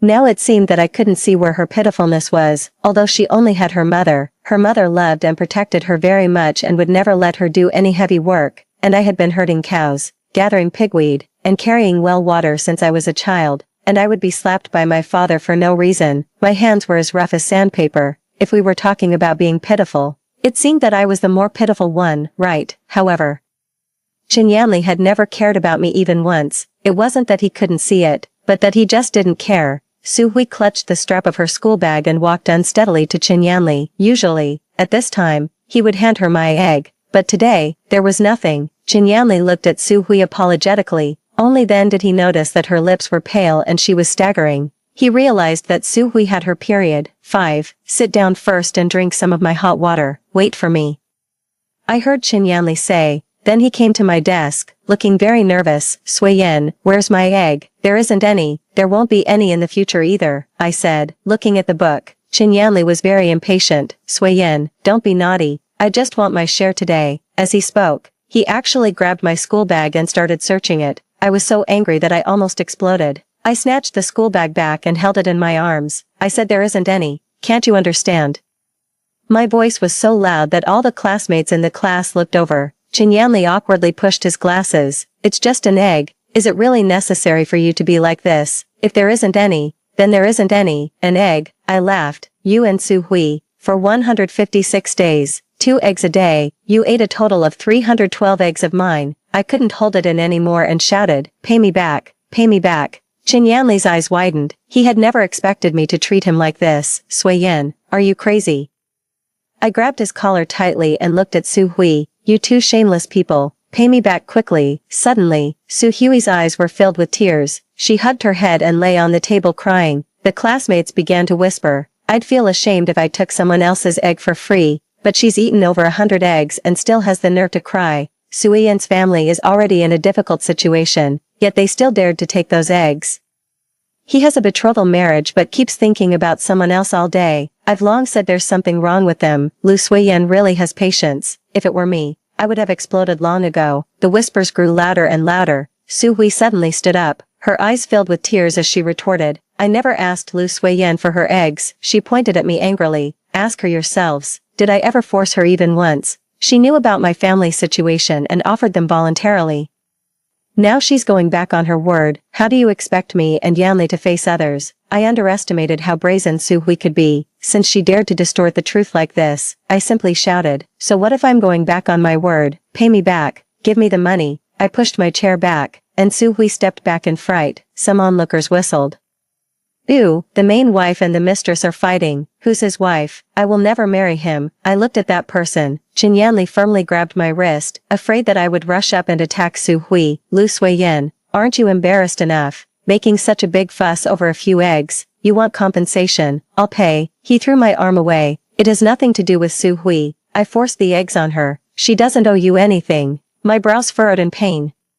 But I stubbornly refused to show weakness, looking straight into his eyes. A sense of sadness welled up in my heart. Once, he would stand up for me when I was wronged and take care of me anxiously when I was sick. But after Su Hui appeared, everything changed. I finally realized that he was no longer the person in my memory. Qin Yanli, I hate you. I will never marry you. 2 lines of tears fell silently, seeing me cry. Su Hui started crying even louder. Qin Yanli's expression, which had just softened, turned stern again. He withdrew his hand that was reaching out to me and curled his lips disdainfully. Fine, that's exactly what I want. Then he quickly walked over to Su Hui, squatted beside her desk, and comforted her in a soft voice. 6. The next morning, Qin Yanli slapped a few banknotes on my desk. Without looking up, I took the money and no longer pestered him all the time like I used to. Now, Qin Yanli was almost inseparable from Su Hui every day.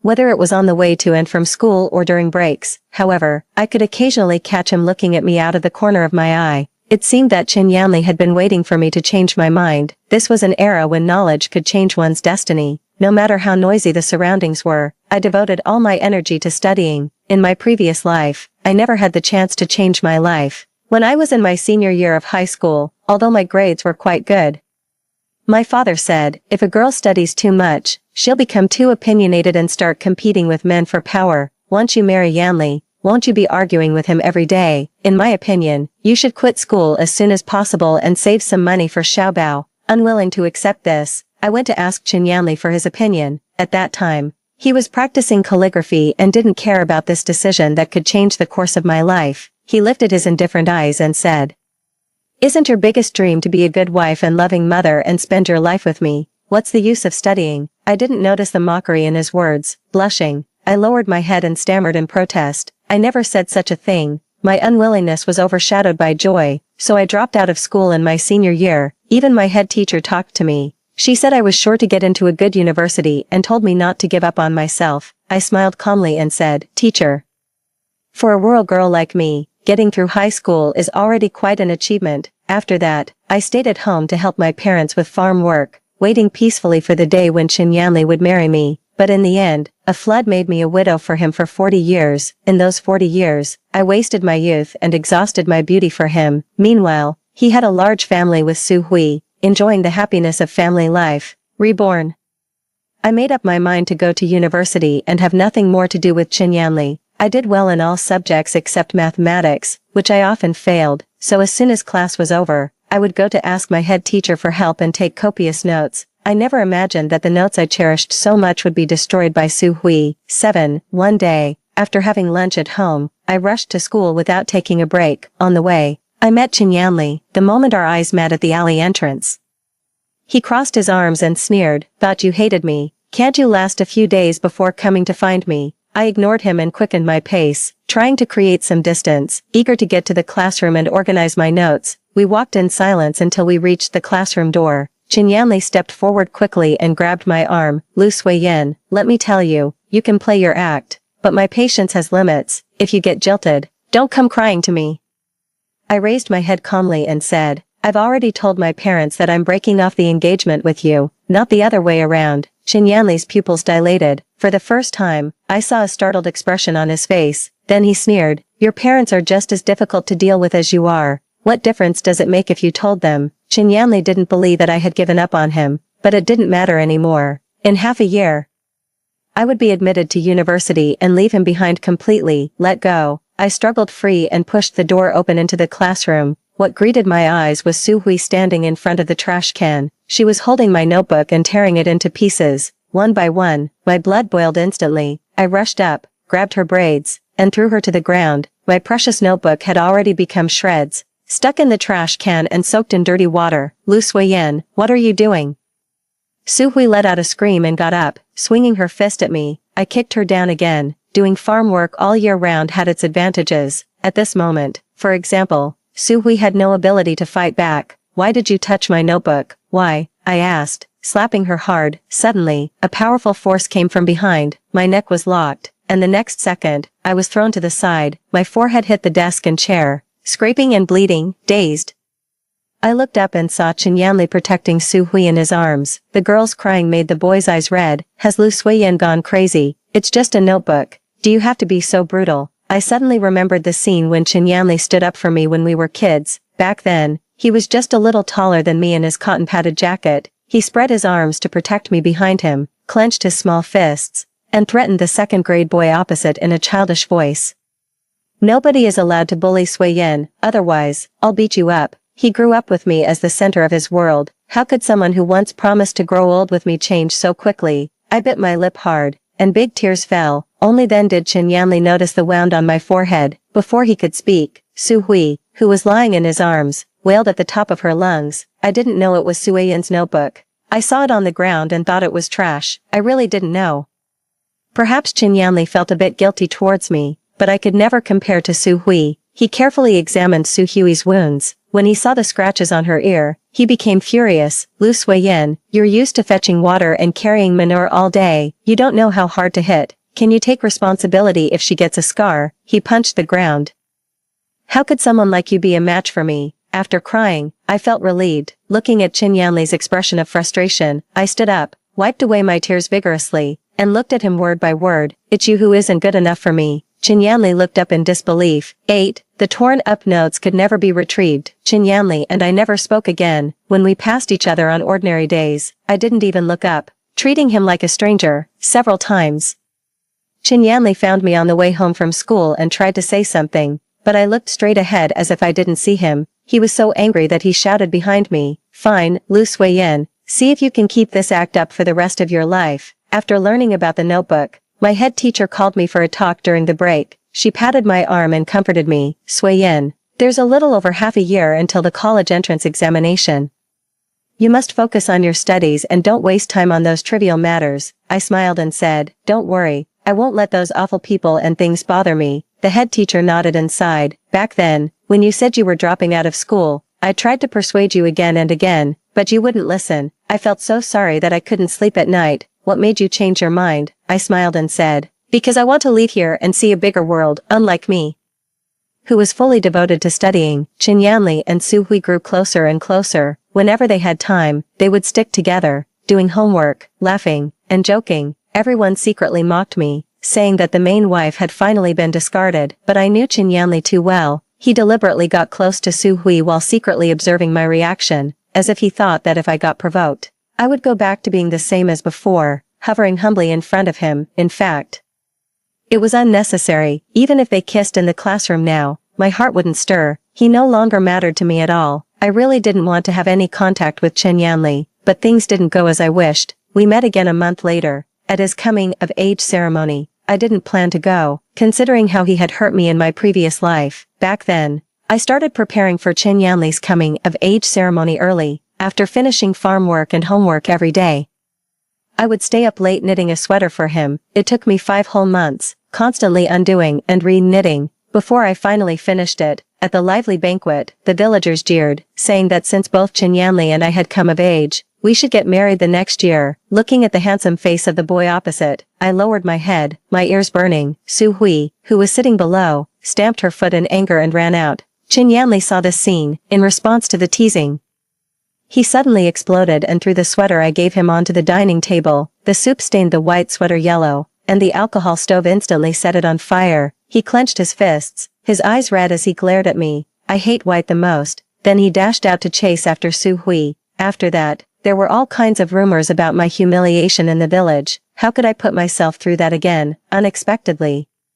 My parents secretly took the sweater I made and planned to give it to Chen Yanli as a gift to show my apology. He couldn't have it. Absolutely not. I dashed out of the house. 9. I ran all the way to the largest restaurant at the village entrance. Just like in my previous life, a dozen tables were set up in a row, and the men, women, and children of the village had already started the feast. The Chen family sat at the honored seats. In the center was Chen Yanli. He looked around anxiously, but the moment he saw me, he relaxed. He poured himself a glass of wine and took a sip. and the closer I got, the wider his smile became. My father took out the white sweater from his bag and presented it to Chen Yanli, showing it off. "Look at this, everyone. The girl spent more than 5 months knitting this. Her hands are full of calluses." Chen's mother smiled widely. "Only Sui Yan knows how to show consideration. I can't wait for her to become part of our family."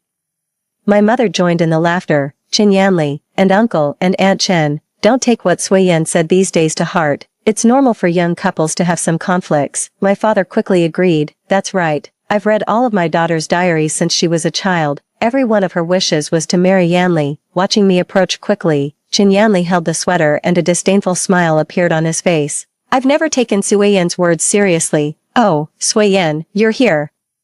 Your parents said you had a fever. I thought you weren't coming," Uncle Chen said to me. I stared at Chen Yanli and stretched out my hand. "Give me the sweater back." Chen Yanli frowned, as if he thought he had misheard. Without saying more, I reached out to grab it. My mother pulled my hand away, and Chen Yanli stepped back in shock, still holding the sweater. "Sui Yan, what are you doing in front of everyone?" My father pushed me aside. "Once a gift is given, there's no reason to take it back."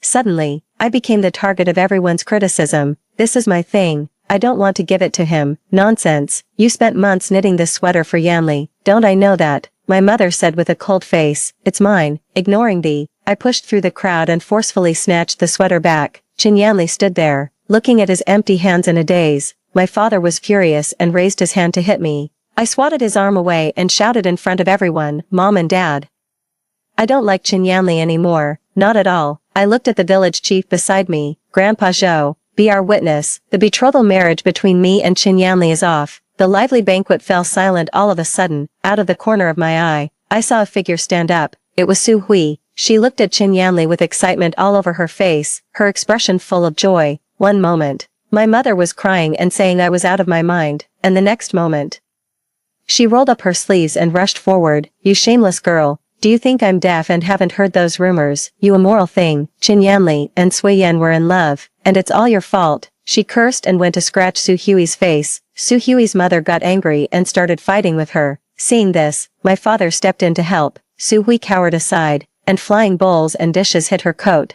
Chen Yanli walked through the crowd step by step. Su Hui, who had been sobbing, seemed to have found a backer immediately. She glanced at me, and the fear in her eyes was replaced by arrogance, as if saying she had finally won. "Yes." Chen Yanli rushed to Su Hui, in front of the whole village. "Protect her tightly in your arms, let it all end." But I never expected that. Chen Yanli stopped in front of me.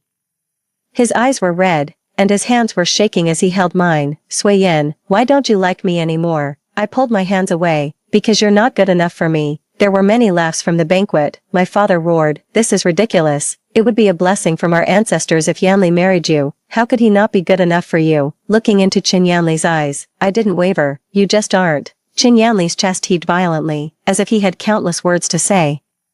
But in the end, he just let out a cold snort, laughed, gulped down a glass of white liquor, and smashed the wine glass to pieces. "Fine, if you want to break off the engagement, then do it, Lu Sui Yan. I don't have to have you." He turned and left the banquet. Su Hui immediately came back to life. She stood there calling out to Chen Yanli several times, but he didn't look back. Watching his disappearing back, I felt an unprecedented sense of relief. This time, Chen Yanli and I really had nothing to do with each other anymore. I was free. 10. Unlike in the previous life, after the banquet, it was the Su family's mother and daughter who lost all face. The villagers scolded Su Hui's mother for being unruly after becoming a widow, and said that her daughter had followed suit, destroying the marriage between me and Chen Yanli. Uncle and Aunt Chen understood my feelings and tried to persuade me all night, saying that Chen Yanli had always put me first.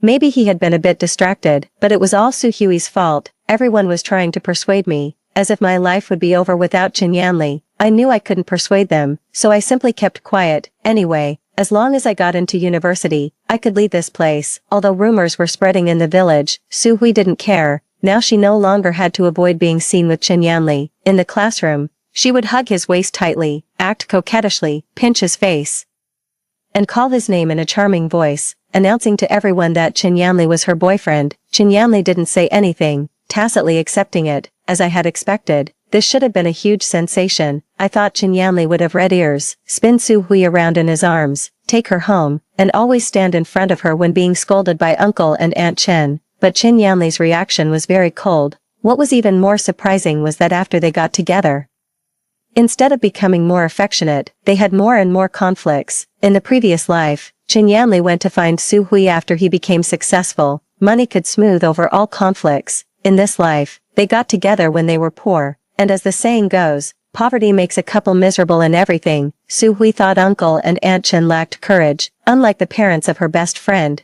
who went into business and opened several companies.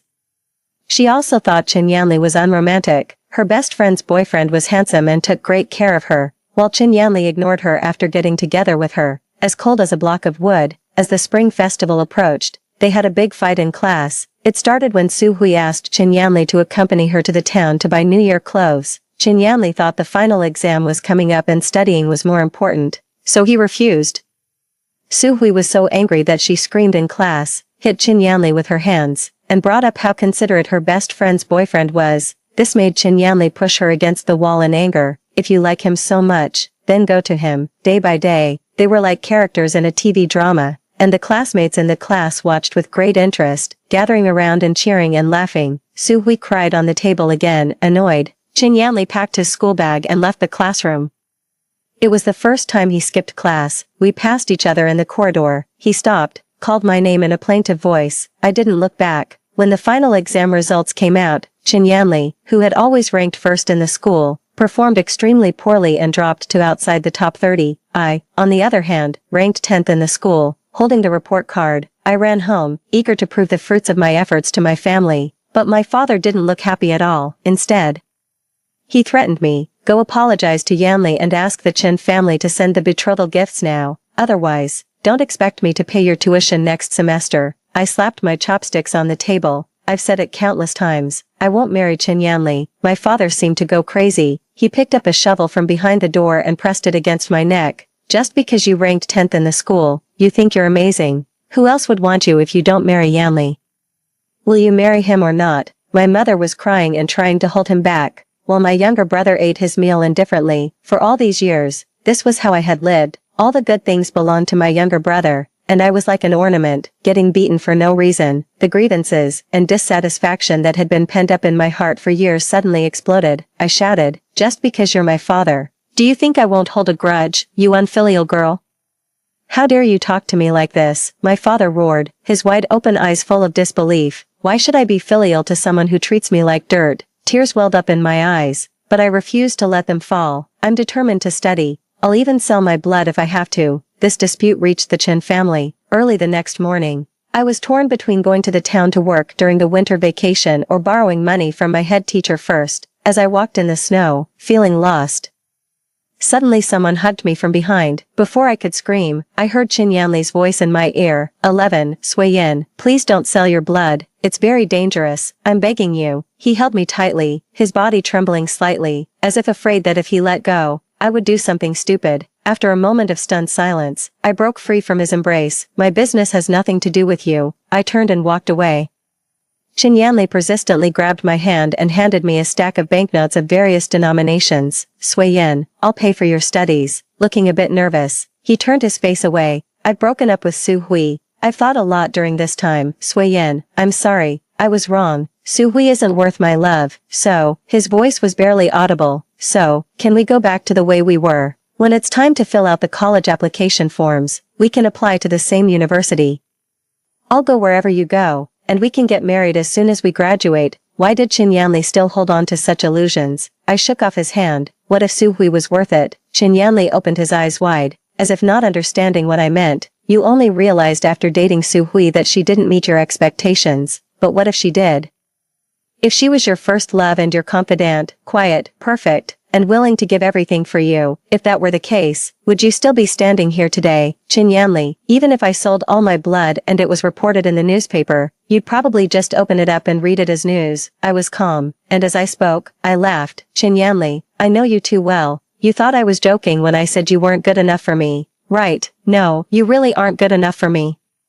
When I loved you, I was willing to give you both of my 2 eggs, But for you, whether it's Su Hui or me, you'd only be willing to give one. You're selfish and don't know how to love. That's the biggest difference between us. I buried my face in my scarf and said coldly, don't come to me again. It's really disgusting. That day, Chen Yanli stood in the snow for a long, long time. In the end, Uncle and Aunt Chen came to take him home. 12.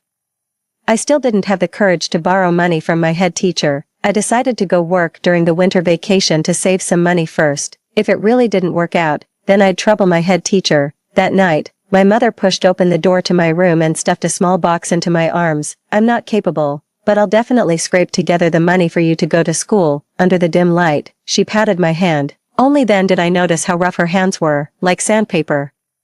All these years, it wasn't just me who had suffered, my mother had too. I hugged my mother tightly and suppressed my sobs as I vowed, Mom, I will definitely get into university and make your life better. Throughout the winter vacation, I didn't relax at all. I wrote test papers, forgetting to eat and sleep. Before I knew it, school started again, and the seats in the class were rearranged. I was seated even more towards the front, and Chen Yanli was in the second row diagonally in front of me.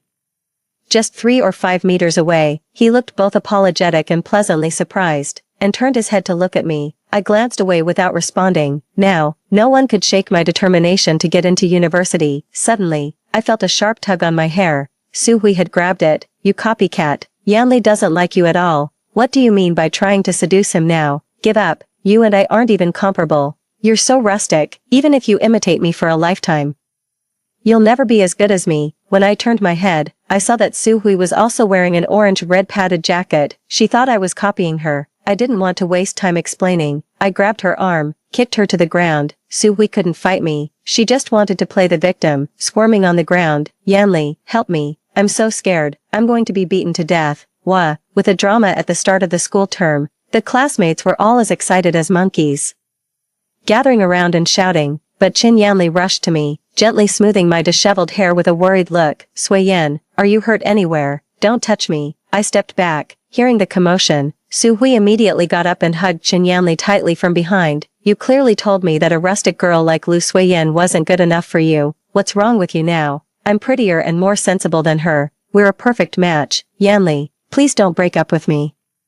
Chen Yanli's face changed drastically when his past words were exposed. He forcefully broke free from Su Hui and shouted angrily, Suiyan and I had a betrothal marriage. We were meant to be together. It was you who meddled. What right do you have to accuse us wrongly? Su Hui stood there in disbelief, her eyes blurred with tears. I tied up my braid and stared at her, threatening, if you provoke me again, I'll show you what a rustic country girl is capable of. After this incident, Su Hui indeed became much quieter, but she still pestered Chen Yanli, hoping he would change his mind, and Chen Yanli just kept refusing her. Somehow, from some point on, he only had eyes for me. 13. The college entrance examination arrived along with the sweltering summer. In my previous life, I didn't take the college entrance examination, so this time, everything was a new experience for me. But I wasn't nervous at all. I knew I had prepared thoroughly. Sure enough, after getting the test papers in the exam room, I wrote non-stop. Soon, the results were announced. I scored 636, ranking second in the school and 8th in the entire township. Surprised, my head teacher specially came to my home and told me not to worry about the tuition fees, as the village chief would arrange for donations to support me. When my father saw this,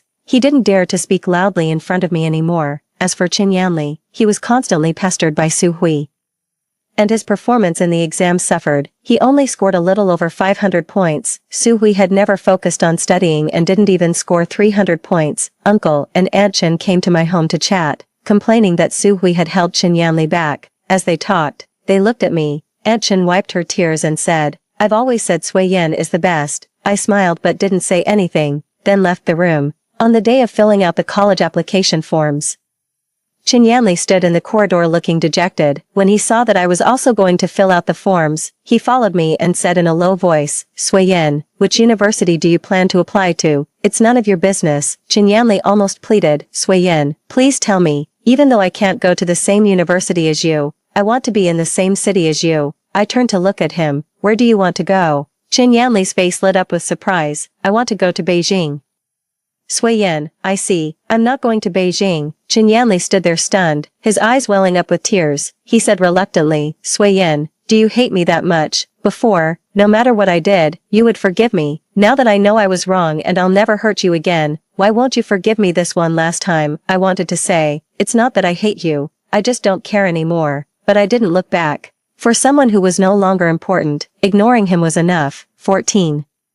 After filling out the application forms, I stayed at home waiting for the admission notice. Suddenly, continuous heavy rain started to pour down. The date circled on the calendar was getting closer and closer. It was the day when the village was destroyed by the flood in my previous life. Our village had several heavy rains every year. In the previous life, no one took it seriously, and it was the same this time. I told my parents that the rain was too heavy and something was wrong, and we should leave immediately. They said I was too nervous waiting for the admission notice and was being overly suspicious of the annual rain. I didn't dare to delay. I went to find my head teacher in the middle of the night with an umbrella. She had always trusted me the most. With her support, we managed to persuade the village chief and contacted the staff in charge of the dam upstream. They said the water level had indeed risen more severely than in previous years, but they didn't dare to decide whether we should evacuate the village or not. I couldn't help but shout, "Uncle Joe, our entire village can't afford to take this risk. How about we mobilize everyone to leave first? Once the rain subsides, we can always come back." My words gave the village chief the determination he needed. He immediately stood up, slapping the table. "That's right, we can't afford to take the risk. I'll go door to door right now to persuade everyone." In the middle of the night, the entire village was lit up. People carried their valuables on their backs and headed towards the town on higher ground upstream. Chinyanli walked behind his parents. When someone saw me leading the way, they deliberately complained loudly. The village chief actually believes a little girl and is making the whole village toss in the middle of the night. In my opinion, the rain is about to stop. What's the point of running away? The young man was about to continue humiliating me when Chinyanli picked up a bamboo pole and hid it in front of his rubber shoes. He looked at the young man coldly. "Since the rain is about to stop, you can stay behind." Confronted like this, the other person blushed with embarrassment. Of course, he didn't dare to go back to the village and quietly turned and followed the crowd. In fact, there were quite a few people who thought the same way, and many people indeed stayed in the village, such as Su Hui and her mother. They insisted, "Our village hasn't had a flood in decades, so there won't be one this year either." No matter how the village chief tried to persuade them, they refused to leave. But when the flood came, it came quickly and no one could stop it. The next morning, the news that the village had been destroyed spread everywhere. Many people rushed to me and the village chief to express their gratitude. On the third day, after the sun came out, the water level dropped significantly. The village chief organized those who could swim to go back for disaster relief. When he saw me join the team, Chinyanli quickly raised his hand as well. We rode back to the village. Everywhere we looked, there were destroyed earthen houses and bungalows. Su Hui and her mother were hugging a tree, and when they saw people coming, they immediately burst into tears. "Save us, please save us." Su Hui's white nightgown had long been stained muddy yellow. There were many fallen trees where they were, and the boat couldn't get through, so someone shouted, "Sui Yin, swim over from the side and bring 2 life rings." Without thinking much, I helped Aunt Sun, who had just been rescued, onto the boat, then turned and swam towards Su Hui. I never expected that at such a critical moment, she would try to harm me. She slapped away the life ring I handed her, pretended to be weak and fell into the water. The next second, while pushing me underwater, she screamed, "Ah, I can't swim, I'm so scared." Chinyanli was not far away. Su Hui believed that if she was about to die, Chinyanli would definitely save her. I was a good swimmer, but Su Hui clung to me like a monkey. I choked on several mouthfuls of muddy water, and my consciousness gradually faded. Chinyanli, who witnessed everything, quickly put down the oars. He had never swum so fast nor been so panicked. Su Hui was overjoyed and kept shouting, "Yanli, save me." Suddenly, a huge flood wave surged, and both Su Hui and I were swept away. When the turbid floodwaters, carrying broken logs, crashed down on my head, Chinyanli stretched out his arm to block it. There was a sickening cracking sound of bones breaking. He pressed me tightly against his chest. "Hold on to me." He didn't even glance at Su Hui, who was screaming in the distance and grabbing onto a floating log. "Keep your head down." Chinyanli suddenly pressed me into his arms as a piece of steel rebar scraped across his back. Blood mist exploded in the turbulent waves. I heard his muffled groan, but his arm around me didn't move an inch. Chinyanli and I were finally washed ashore and rescued downstream. Once I recovered, I quickly checked his wounds, seeing my worried expression. Chin Yanli, who looked pale, actually smiled brightly. He reached out and stroked my face, whispering pleadingly, "Sui Yan, can you call me Yanli one more time?" I was momentarily stunned. In the past, I couldn't bear to see him get even a little hurt, but now, his pain only seemed ironic to me. "Chin Yanli, do you think this is atonement?" I said coldly. "I won't be moved by you, and I definitely won't get back together with you. How many times do I have to say it? It's long over between us." The light in his eyes shattered instantly. 15. After the flood receded, the village began to be rebuilt. This time, there were no casualties, and I finally felt at ease. The news that Su Hui had tried to harm me spread, and everyone regarded me as a savior, ostracizing the Su family everywhere. When Uncle and Aunt Chen learned that Chin Yanli had saved me, they came to propose marriage again, hoping to use the favor of saving my life to make us reconcile. Naturally, I wasn't willing. Before I could say anything, it was Chin Yanli who stopped them. His arm was in a cast. "Mom and Dad, stop forcing Sui Yan. I'm not worthy of her now." He stole a cautious glance at me, then raised his head firmly, looking into my eyes and vowing, "But Sui Yan, please wait for me. I will work hard to catch up with you. One day, we can start over." That day, Chin Yanli left behind a piece of calligraphy, a poem that I had loved very much when I was deeply in love with him, back then. No matter how much I begged, I couldn't get his writing. Now that I no longer loved him, he actually gave it to me on his own initiative. On the thin rice paper, the ink spread out. "At the spring banquet, I sing a song with each cup of green wine. I make 3 wishes. First, may my Lord live 1,000 years. Second, may I stay healthy. Third, may we be like the swallows on the beam, seeing each other year after year." But now, what was there for us to meet again for? I crumpled up the piece of paper and threw it into the trash can. 16. I finally left the village and went to a big city to start my university life. I majored in computer science, one of the most popular majors at the beginning of the new century. With the memories of my previous life, I spared no effort to seize the opportunities. During university, I sold CDs, worked as a computer technology teacher, and later opened a training class. After saving up a sum of money, I quickly took out a loan to buy a house in Beijing, fulfilling the promise I made to my mother. Money is truly a wonderful thing. After gaining financial power, my father no longer dared to criticize me, and my younger brother, who had always been cold-hearted, learned to be observant and always agreed with me. Since I started university, Chin Yanli would come to see me whenever he had time. Sometimes he would just watch from a distance, and sometimes he would come up and talk to me about his recent situation as if performing a monologue. I was annoyed and told him to get lost. One day, there was a boy by my side. He was completely different from Chin Yanli. He wasn't arrogant at all, never put on airs, and seemed willing to give me everything he had.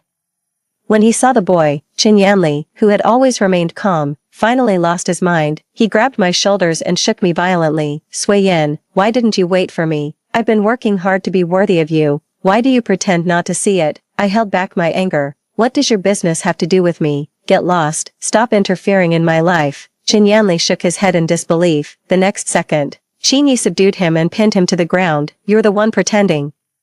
Sui Yan hates you so much, but you keep pretending not to see it." He looked up at me to soothe me. "Sui Yan, go back to the dormitory first. I'll handle this." I nodded and quickly left. Chin Yanli shouted desperately, "Sui Yan, don't go. Please, don't leave me." After that, I was prepared for him to pester me again, but unexpectedly, for 5 consecutive months, Chin Yanli seemed to have disappeared. Later, I found out that Chin Yanli had married Su Hui.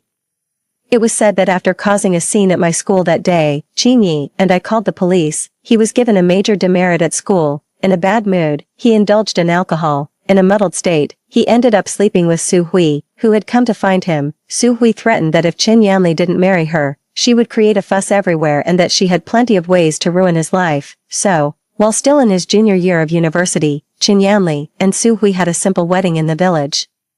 After learning all this, I finally felt completely relieved. 17. 8 years after graduation, I went back to the village for the first time, to discuss the establishment of a girls' school there. In recent years, my computer training school had been doing well, and I had already opened 3 branch schools. Having come from a mountain village, I couldn't forget the looks in the eyes of girls who, like me, longed for knowledge. After earning my second pot of gold, I shared my idea of building a girls' school, and Chin Yi strongly supported me, accompanying me back to the village. One spring day, we were walking through the fields with town and village officials, checking the potential locations for the school. Suddenly, a shrill curse stopped everyone in their tracks. "Damn it, All you do is drink all day long, why don't you just drink yourself to death? Su Hui, holding a baby in her arms, kicked someone out of the house. The person, with disheveled hair, looked like a homeless person. After rolling on the ground twice, he simply sat there and took big gulps of wine. Suddenly, he froze, and our eyes met. The cinnabar mold that had once been so dazzling under his messy hair had long faded. Qin Yanli stood up tremblingly and walked towards me step by step. Sui Yin, did you come to see me? The people around quickly surrounded me protectively. The village chief cursed. Go home right now and stop scaring people. Qin Yanli seemed to come to his senses. The wine bottle shattered on the ground. Looking at his rough hands, he desperately pulled at his hair, apologizing like a madman. Sorry. I had heard about his situation. After marrying Su Hui, he had been depressed and developed a drinking problem. He had become a good for nothing, staying at home all day. Su Hui, who had used all means to marry him, now deeply regretted it. At this moment, Su Hui rushed out when she heard the commotion. When she saw me, her face changed instantly. Then she spat on the ground. What the hell are you looking at? Want to rekindle an old flame? Here you go. Take this piece of trash away right now. Don't you dare curse at Sui Yin. Qin Yanli jumped up and started fighting with Su Hui. It's all your fault. You've ruined me. The immortal love from my previous life had now become so pathetic. Halfway through the construction of the girls' school, Su Hui left the village with her child. Shortly after, Qin Yanli disappeared as well. Maybe he changed his name and started over in a distant place again, but I no longer cared. 18. On the day the girls' school was completed, I went back to the village again. The 6-story teaching building stood at the entrance of the village, with white walls and red tiles, looking like a crane spreading its wings. A little girl with pigtails ran over, tugging at the hem of my clothes. Principal, can I be as amazing as you in the future? I squatted down and wiped the mud off her face. Of course you can. As long as you study hard, you'll be even more amazing than me in the future. These chattering little girls, some of them used to herd cows in the fields, some used to tend the stove, and some were even on the verge of being married off for bride price by their families. But now, they sat in bright classrooms, holding textbooks in their hands, their eyes shining with hope. As the sun set, the teaching building was bathed in the gentle glow of the setting sun. An airplane soared through the blue sky, leaving a white trail of vapor. Looking at the smiling faces in front of me, I couldn't help but smile too. Fly, Girls, Story 2. In the year he turned 80, Shinjili passed away, having shared a life closely intertwined with mine for over 50 years. He told me he was infertile, but I only sought a soulful companionship. It turned out, however, he had preserved his chastity for another woman his entire life. 01. In the final chapter of my life, I wrote what would be my last collection of essays, titled The Two of Us. It recounted the story of how we met, came to know each other, fell in love, and my reflections at the end of our journey together. Then Shinjili's diary went viral online. I sat in my wheelchair, bombarded by the relentless flashes of camera lights. Reporters swarmed me, eager to hear my thoughts on Shinjili's posthumous writings. The diary revealed his decades-long secret love for Meng Wan, and his mythic devotion to her. Thus, my book, The Two of Us, turned into a colossal joke. A review on a certain website read, "The fantasies of a pitiful woman, unloved all her life." Shin Yao, pushing my wheelchair, finally navigated us out of the crowd. When everyone had dispersed, she looked at me in silence, her eyes filled with pity and guilt. Shin Yao was Meng Wan's child. When Meng Wan's husband died and her career was on the rise, Shinjili and I ended up adopting her. I raised her as my own. As a child, she was often sick, crying incessantly, and I would hold her all night long, pouring all my love into her. After a long silence, she spoke with an apologetic tone. "Meng Auntie wants to settle back in the country and wishes to be buried with Dad after her death." She added, "Dad had a tough life. Let's offer him some solace in death." I didn't respond, just stared at her intently, as if seeing the young woman before me for the first time. Shin Yao avoided my gaze, and before leaving, she just said, "Mom, think it over." After Shin Yao left, Xiao Wang, who looked after me, indignantly remarked, "Don't listen to her. You and your husband were together for over 50 years, and now in death, you are to be separated. Where's the justice in that? An ungrateful wretch." See, even strangers understand, but Shin Yao, whom I raised as my own flesh and blood, does not. 02. Meng Wan did return to the country, and her homecoming as a newly crowned movie star drew significant attention. Her journey was broadcast live, and I saw her weeping profusely at Shinjili's grave. The headlines described their story as a love across centuries, and many wept for their beautiful love story, and I ended up the ultimate punchline. Meng Wan came to me, knelt down to thank me for caring for Xinyao, and pleaded for my consent for her to be buried with Xinjili, Yangqing, Xili, and I missed out on too much time together. If there is an afterlife, I don't want to miss out on him again. I said nothing. Just looked up at Xinyao. Do you agree? She nodded slightly. Then quickly added, Mom, you will always be my mom. It's just that now I have another mom. Xinyao was always good at weighing pros and cons. Having a movie star as a mother was undoubtedly a boost to her acting career that I couldn't match. I understood her, and her decision didn't surprise me. I was just tired, and said wearily, I agree, let them be buried together. Let her acknowledge her roots. I agree, I'm tired now. Xiao Wang, please show the guests out. After everyone had left and silence settled, I began to reflect on my life. As one ages, memory fades, and my mind is filled with fragments of the past. I remembered when Xinjili named Xinyao. I asked him the meaning of her name, and he smiled and replied, life's journey is long. I hope she can always strive to move forward. It turns out that Xinyao represents a distant love. The woman who always captivated his heart from a foreign land. I remember before we got married. He told me with guilt on his face that he was infertile and it would be okay if I didn't want to proceed. He must have known how much I wanted my own child, yet he deceived me for so many years. I never doubted that Xinjili loved me. I just thought he was naturally reticent. The friendship of gentlemen is as mild as water. It is its mildness that makes it enduring. That's why we've been together for so many years. However, the outpouring of love in his will revealed that he wasn't bad at expressing himself. It was just that his love wasn't meant for me. I think I should hate him. But as one grows old, even hatred becomes hard to muster. All I feel is a bit of sadness, slowly rising from the depths of my heart, gradually spreading throughout my body. What I've sought all my life is the truth. In the preface to my prose, I wrote, I'd rather have clear black than a white seen through mist.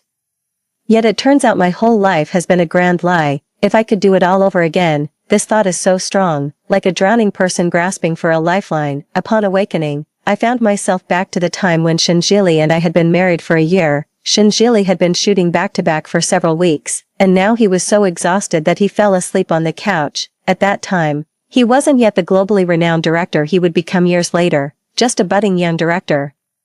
He was involved in everything concerning the set and the actors. I knew he was struggling, so even though he forgot our anniversary, I never blamed him. Only when it was almost dark did Xinjili wake up, looking very tired. The first thing he said was, Yangqing, you shouldn't go to the audition for The Distance. Mengwan just lost her husband and is raising a child alone. This film is very important for her. The Distance is a film directed by Xinjili. After its release, it won numerous national awards and made Mengwan the youngest Best Actress at the Golden Horse Awards. From then on, she received constant invitations from top directors, and her acting career soared. This was the first step Xinjili laid on Mengwan's glittering path to stardom. But he knew very well how much I had invested in this film. Mengwan was the sister his family had adopted. He often said that family should consider each other's needs, so I kept giving in. But this time, I didn't want to step back anymore. I stopped what I was doing and said lightly, this film is also very important to me. He frowned, surprised and somewhat displeased. Yangqing, you have me.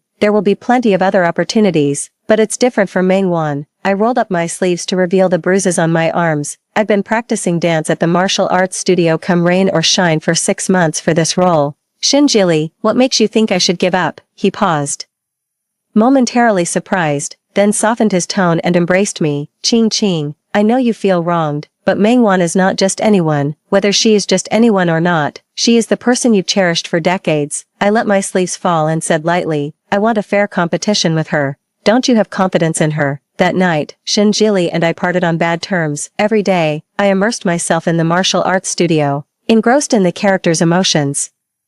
The Distance was a pioneering work in its time, narrating the history of women's growth, later becoming one of the pioneering films in cinematic history. The only flaw was the lackluster martial arts scenes. I loved this film, and if possible, I hoped to make it even more perfect. However, I never expected Xinjili to stoop so low for Mengwan. The night before the audition, he put sleeping pills in the water and turned off the alarm. Just like that, I missed the audition for Distant. Without my competition, Mengwanru, just like in her previous life, successfully clinched the role of the female lead. He loved her in such a way that even a person of bright and clear character would stoop to such despicable actions for her. It was quite late when Xinjili finally returned home. I looked up at him, my gaze indifferent, not uttering a word, just quietly observing him. This is the man I have loved for decades. The man I have devoted myself to wholeheartedly. There was no hysteria. No uncontrollable anger, only a lingering chill. Shinjili avoided my gaze, pursed his lips, his tone apologetic. Ching. You will be the female lead in my next film. You've been wrong this time. Whatever you want, I will make it up to you. What could possibly make up for it? Could it make up for the decades of mutual respect?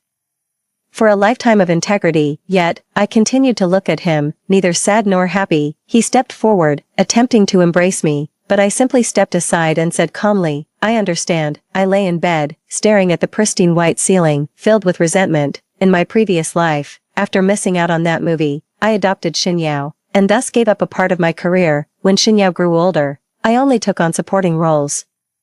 And the highest award I ever received was for Best Supporting Actress. My gaze gradually hardened. I would not give up. The next day, I went to find Wei Qingshan. He was Shinjili's producer, known as the Golden Duo. With him in my previous life, without either of them, the movie couldn't succeed. More importantly, he was the young master of the Wei family, the major investor in the film. The man in front of me leisurely sipped his coffee. Mrs. Shen, you should not be looking for me. There was a playful look in his eyes, but his tone was unmistakable. A person who does not respect time does not deserve another chance. I lowered my head, and when I looked up again, my expression had changed, my voice grave. I possess a pearl long locked in dust, now cleansed of grime it shines, illuminating the green mountains. This was a line from the movie, a poem read by the female lead Chu Jinyan after a lifetime of hardships. Now I am her, and she is me. Armed with decades of experience, I understand this sentiment of having weathered many storms. I gently skimmed the froth off the tea, and said leisurely, Producer Wei, a true pearl is worth waiting for. Wei Qingshan's expression slowly turned serious, then he smiled. Mrs. Shen is much more interesting than the wooden Mr. Shen. He gave me another chance, and after seeing my martial arts demonstration, he sighed. What a waste to have created Liang when you was born, Yang Qing.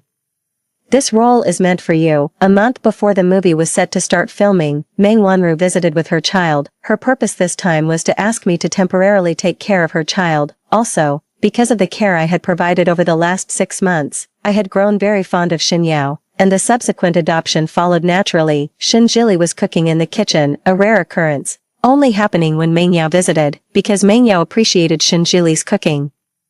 He was willing to prepare meals for her. Such a grand love. I tried hard to control my face, ensuring it didn't betray a mocking smile, and just watched expressionlessly. Meng Yao had a classically beautiful face, and dressed in black during her mourning period, with a white silk flower pinned to her hair and a pale complexion. Her slightly drooping eyebrows evoked a sense of pity in me. She looked at me timidly, the child in her arms crying incessantly. Meng Wan had never taken care of a child before. She was all flustered and didn't know what to do. I knew it was because she was holding the child in the wrong position, pressing on the baby's stomach, which was why he was crying. Yet, I just watched coldly from the couch without moving. It was Shinjili who finally took a moment to come out of the kitchen and tenderly took the baby into his arms. In our past life, Shinjili had doted on her like a precious gem. Everyone said they had never seen such a devoted father to his daughter. Sometimes I thought, he loves other people's children so much, what if we had our own? But now, thinking about it just feels ironic. His affection for her was simply because she bore a slight resemblance to the person he loved. During the meal, Meng Yao kept glancing at me, her face showing difficulty. She was too embarrassed to speak, and Shinjili, feeling sorry for her, took the initiative. Qing, Meng Yao has to go film, and she can't find anyone suitable. Could you take care of Zhozhou for a few days? I slowly swallowed the food in my mouth, took a sip of wine, and said lightly, I'm not available. Shinjili frowned slightly, impatiently saying, Qing, we're all family, don't be petty. He always took it for granted, as if I shouldn't have my own things to do. You assume I'm being petty without even asking if I'm busy with something.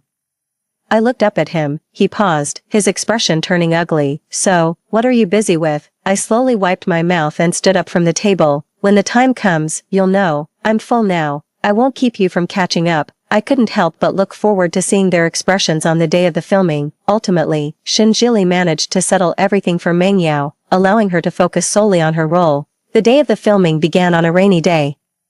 The scenes of far away starting just like this wet day, gloomy as if the sun would never shine again. Shinjili had taken the family car, although he wasn't late. When he arrived, everyone was already there. During the opening ceremony, amidst the noisy crowd, everyone was puzzled as to why the ceremony wasn't starting even though everyone was present. as the black umbrella was lowered, I looked directly into Shinjili's eyes. He walked forward with a frown, somewhat impatiently. Ching.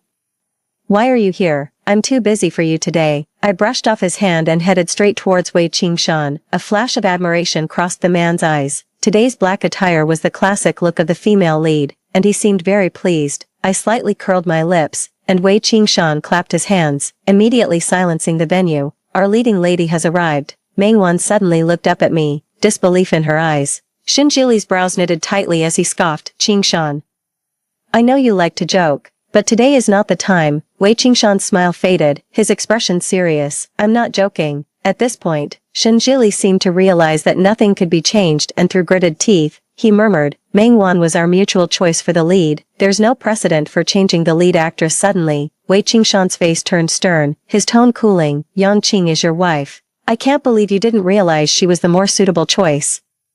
He stepped forward, patting Shinjili on the shoulder. Shinjili, for a director, art should be the only pursuit, not swayed by these useless emotions. Meng Yao left the opening ceremony in tears. Passing by me, he glared at me fiercely. Originally, Shinjili wanted to chase after her, but the opening ceremony's cannon fired just in time, and he ultimately stopped in his tracks. In the group photo, he stood solemnly in the center while I stood by his side, laughing flamboyantly. My era was about to begin. When the film officially started, the original second female lead suddenly fell ill and gave up on the shoot, and Mengwan took over her role. It must be said that Shinjili really went out of his way for her. Unfortunately, the first scene was a confrontation between me and Mengwan. The female lead and the second female lead grew up together, and in this scene, the female lead finally learns that the traitor is the second female lead. I stepped forward trembling, looking down at her from a high position. My voice choked several times. Are you telling me it wasn't you? I had no choice, she replied. I continued to advance, my gaze filled with sadness and pain, and then gradually firmed up. A crisp slap, a swift sword flip, pressing against her throat. At this moment, the female lead truly wanted to kill her, to avenge her deceased brother. Thus, my eyes were reddened, filled with murderous intent. Mengwan failed to catch on to the flow of the scene, completely freezing in place, even forgetting her lines altogether. The character of the second female lead was well-rounded, having competed with beggars for food in her youth. She betrayed the female lead but died for her. She had her own logical development, and playing it well would have been very impressive, but clearly,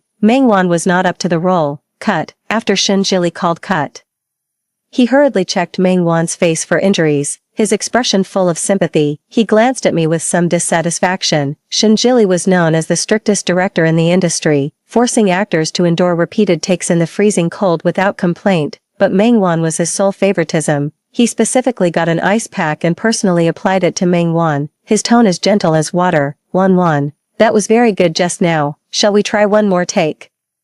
I rolled my eyes speechlessly. Good in what way? He really had the gall to say that. Wei Qingshan couldn't hold back and snorted lightly. Tell me, what was good about it? Despite another attempt, Mengwan was no longer stunned but her lines were still stuttered. Cut. Shinjili was distressed, but Mengwan still had tears in her eyes, bravely saying, I can do it. Frankly, if she used her current acting in the play, this scene would have been passed long ago. Honestly, by the end, my hand was numb from the slapping. Mengwan, with a swollen face, looked at me with deep resentment. Wei Qingshan sat back in his chair, not even bothering to look up. If you could, we wouldn't need to shoot so many takes. Miss Meng, you might not be tired, but everyone else is very tired. The set was full of working people, none of whom had the patience to accompany her in this show of professionalism.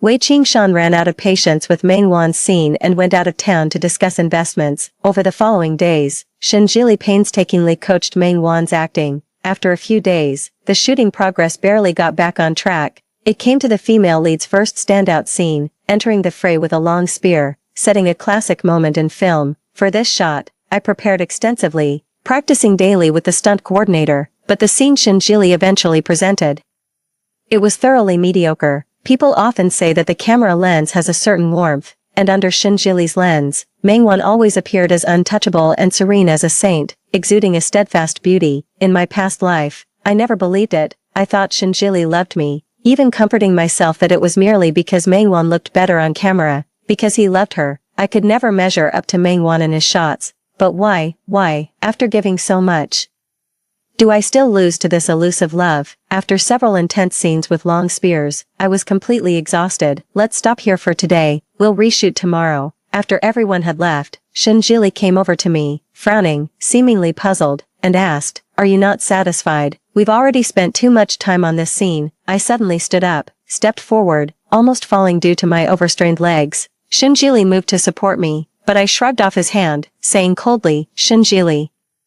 Distant Lands is your film, and this scene is a highlight for the female lead. Ask yourself, are you satisfied with today's shots?" Shinjili remained silent. Eventually, I was too tired, and before leaving, I left him with one remark: "If you can get it right, I don't mind if you pretend I'm Mangwan for a while." His expression froze on his face, and I whispered in his ear, "Do you really think you've hidden it well?" I don't know if Shinjili took my words to heart that night, or if it was because Wei Qingshan had returned to the set. Nevertheless, the scene was finally completed perfectly. Despite many setbacks, the long-term filming of intense martial arts scenes had severely strained my arms, but the set waits for no one, and I had to grit my teeth and continue shooting, so much so that when the wire rig failed, I didn't even have the strength to cling to anything. As I fell, I saw Shinjili running towards Mangwan without any hesitation.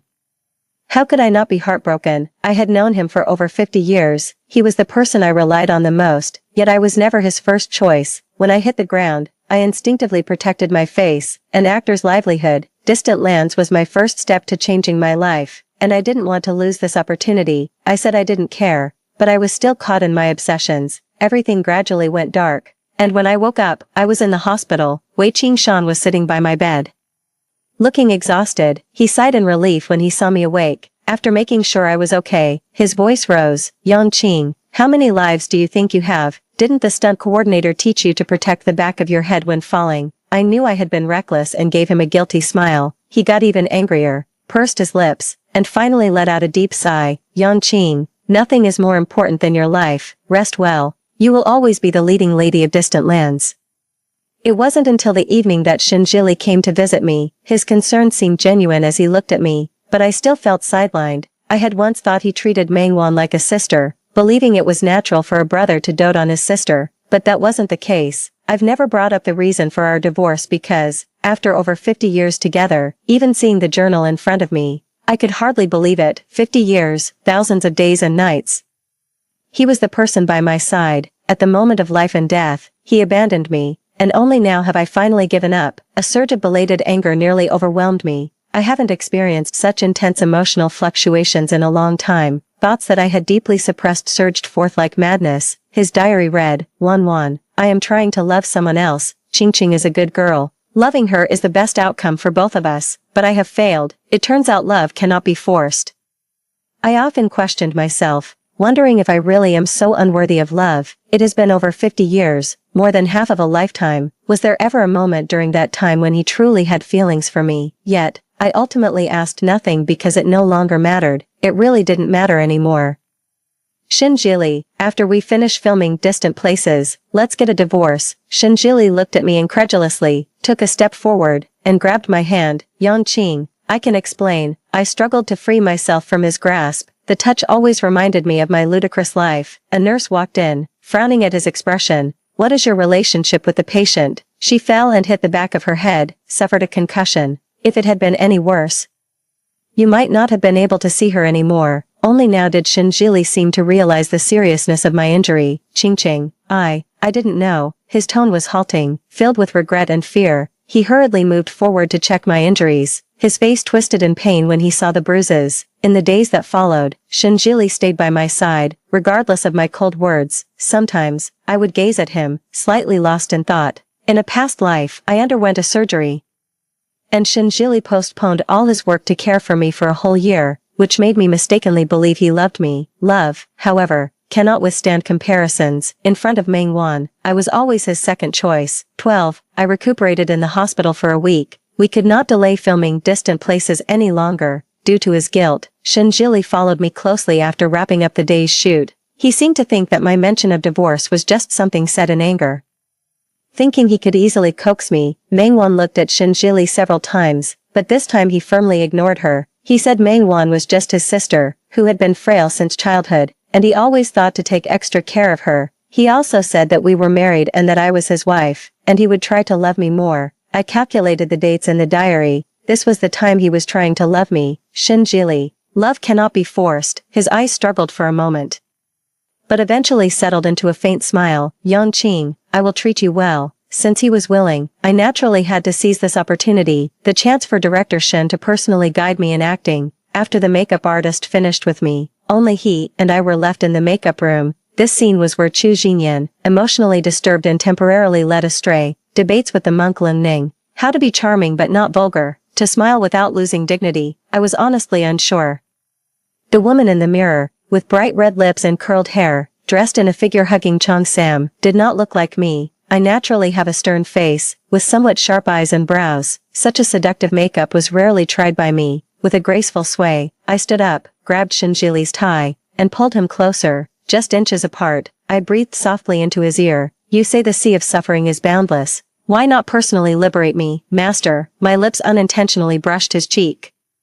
Our breaths intertwining. Shinjili's breath was briefly chaotic, a flush spreading up from his ears. In my previous life, I never acted out of line in front of Shinjili. Books say that men who are incapable in certain aspects tend to be more sensitive, so I always carefully protected his self-esteem. I suppressed all physical desires, wishing only for a spiritual connection with him. In the end, it was all a joke. Director Shen, what do you think? I pushed Shinjili away, sat down on a chair, lit a cigarette, and asked indifferently. Through the swirling smoke, I saw Shinjili's murky eyes. After a long pause, his voice strained. Ching. After distant lands wraps up, let's be together properly. I will try hard to love you. Okay, how ridiculous. Why has loving me become something that requires effort? Unfortunately, I do not need this charity of love. I slowly exhaled a puff of smoke, my lips curling into a half-smile. But, Director Shen, I regret it.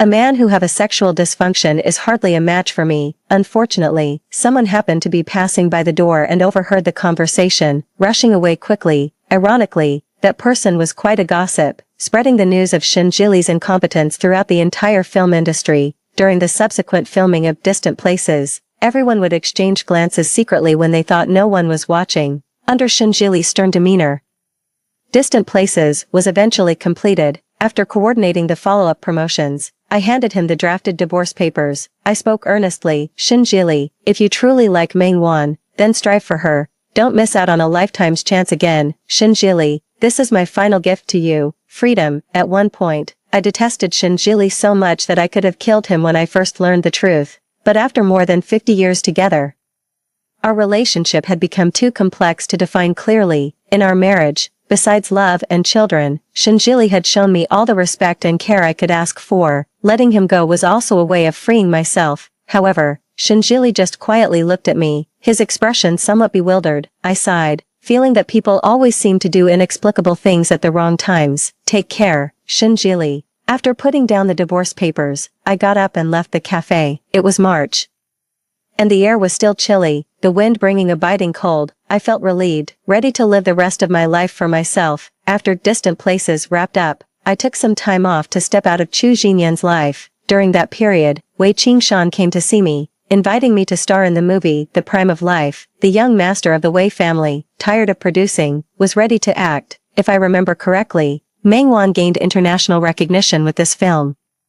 I vividly recall her walking slowly down the red carpet, arm in arm with Shinjili under the flashing lights. The bitterness and resentment that surged in my heart then stayed with me for many years thereafter. I accepted the invitation and went to the desert, unknowingly spending 3 years there. During those 3 years, I cut off almost all contact with the outside world, fully immersing myself in the role. The director of The Prime of Life was notoriously difficult, and no one knew when the filming would end. There were times when I truly believed the film would never wrap up. When not filming, I would find a secluded corner to secretly cry, until one day, I saw Wei Qingshan with red-rimmed eyes. Then the scene changed. It was me and Wei Qingshan, hugging each other tightly, sobbing, exhausted from crying. We would lie in the vast desert, gazing at the myriad stars above. The universe is so vast, and humans so insignificant. Thinking this way, it seemed like all past grievances no longer mattered. Wei Qingshan always had a way of praising me, telling me how well I performed that day. He complimented my complexion, my eloquence, and even my unwashed hair, finding something special in it, although I repeatedly told myself that I was fine and that Shinjili's disinterest was his loss. I would occasionally fall into endless self-doubt, until Wei Qingshan's daily compliments gradually made me feel not so terrible after all. When Wei Qingshan confessed his feelings, my heart raced. I suppose this at least means I don't hate him. I accepted his confession, and those unfulfilled pasts finally dissipated into the air. It turns out that time really can erase everything, like pain, like love and hatred. After wrapping up the shoot 4 years, stepping out of the desert felt like entering another world. Oh right, Distant Land won a major domestic film award, but the jury couldn't find me despite trying all their connections. Thus, through a twist of fate, I became the only actress in history who refused to accept an award, which inadvertently boosted my fame. I heard that Shen Jili and Mengwan got married, then somehow divorced. Mengwan came to see me, her face unable to hide the fatigue of the past few years. Zhong is a difficult child, and I think she has learned that well. In this love triangle, Mengwan always seemed like an outsider. She never asked for anything. It was always Shen Jili who planned everything for her unilaterally. In the end, all she could do was cry at Shen Jili's grave, saying, "I'm sorry, I didn't know about your love for me." But did she really not know? During all the days and nights she spent with him, did she really not know that Shen Jili loved her? As I dropped 2 sugar cubes into my cup, I suddenly asked, "Do you like Shen Jili?" Mengwan paused, gazing sadly at the spoon in her hand. How could I not love him? Then she suddenly smiled. "But Yangqing, I'm not like you. I love myself more." After Mengwan left, I sat alone in the cafe for a long time until Wei Qingshan, smiling, ran towards me through the rain, seemingly dispelling all the gloom. So in the end, Mengwan is just a selfish person. She might like Shen Jili, but she loves herself more. So for so many years, she could comfortably enjoy Shen Jili's affection, pretending to be unaware of everything. I don't want to judge what's right or wrong, because it no longer matters. The day I moved my luggage out of the house, Shen Jili stood there with teary eyes, gripping my suitcase tightly. Children are always like this, thinking that if they hold on tightly to something, it won't leave. I sighed, looked at him, and said, "Shen Jili, let's go somewhere. Let's just consider it a closure." I took him to a Taoist temple on Mount Sanqing, a place I always wanted to visit with Shen Jili in our past life to fulfill a vow, but it never happened. In the misty morning, we climbed the blue stone steps in silence. "Shen Jili, do you know, 99 steps, I once knocked my head on the ground every 3 steps, making my way slowly." Back then, when Shen Jili was abroad filming and encountered thugs, his life hanging by a thread, and I was powerless. All I could do was believe in the gods. Shen Jili looked puzzled, but I continued, "I once really liked you, so much that I gave up a lot." His expression was complex. He stuttered, trying to say something, but finally just called out softly, "Qing, Shen Jili, to me, you are just like a child clinging to something lost, initially reluctant to let go, but soon to forget." I walked a few more steps. These were words I originally couldn't bring myself to say. Admitting that someone doesn't love oneself is a blow to one's pride, but now I've come to terms with it. Shen Jili took a big step and grabbed my hand. "Qing, that's not it. You're not me. What you're saying is just speculation." I suddenly laughed. "Jili, if I had never wanted to divorce you, if everything had gone smoothly as you wished, living our lives together, would you have loved me?" He was silent for a long time. His expression pained, but he still murmured softly. Rather than speaking to me, it seemed more like he was reassuring himself. "No, Qing, I do love you. I will realize that I love you." When we reached the summit, we encountered a Taoist priest who stopped us and offered to read our fortune for free. He looked at me, squinting his eyes, exuding an air of mystery. "The lady comes from afar, doesn't she?" I just smiled without speaking. Wanderers like him always tend to speak in riddles. The man gently shook the bell in his hand. It sounded as if coming from a distance. Shen Jili and I stood at the center of a whirlwind. As the future swept towards us, from the male protagonist's perspective at the end, it seemed Shen Jili had a very long dream, where he and Qing grew old together, mutually supporting each other through life. He remembered the day the will was exposed. Qing looked bewildered, surrounded by a crowd, utterly helpless. A dull pain echoed in his heart. He rushed forward wanting to deny it. But it was all in vain. As he tried to push through the crowd, he saw Yangqing kowtow on 99 steps for his safe return. He saw their family of 3, holding hands and walking on the lawn under the afternoon sun. At that time, his happiness was tangible, but such substantial happiness made him wildly imaginative. Shen Jili studied film, and films are made of fictional stories, so he also crafted a distant dream for himself. He did like Mengwan, but it was merely the flutter of an initial crush. Often things unattained seem more precious. Thus, under his day-to-day fantasizing, this affection became tragically deep, and he could no longer see the people beside him. Awakening from his great dream was like being reborn. 25-year-old Yang Qing stood in front of him, head bowed, chanting scriptures, but the person she prayed for protection was no longer him, Shin Jili. When he saw Yang Qing again, it was in the film industry. Surrounded by people,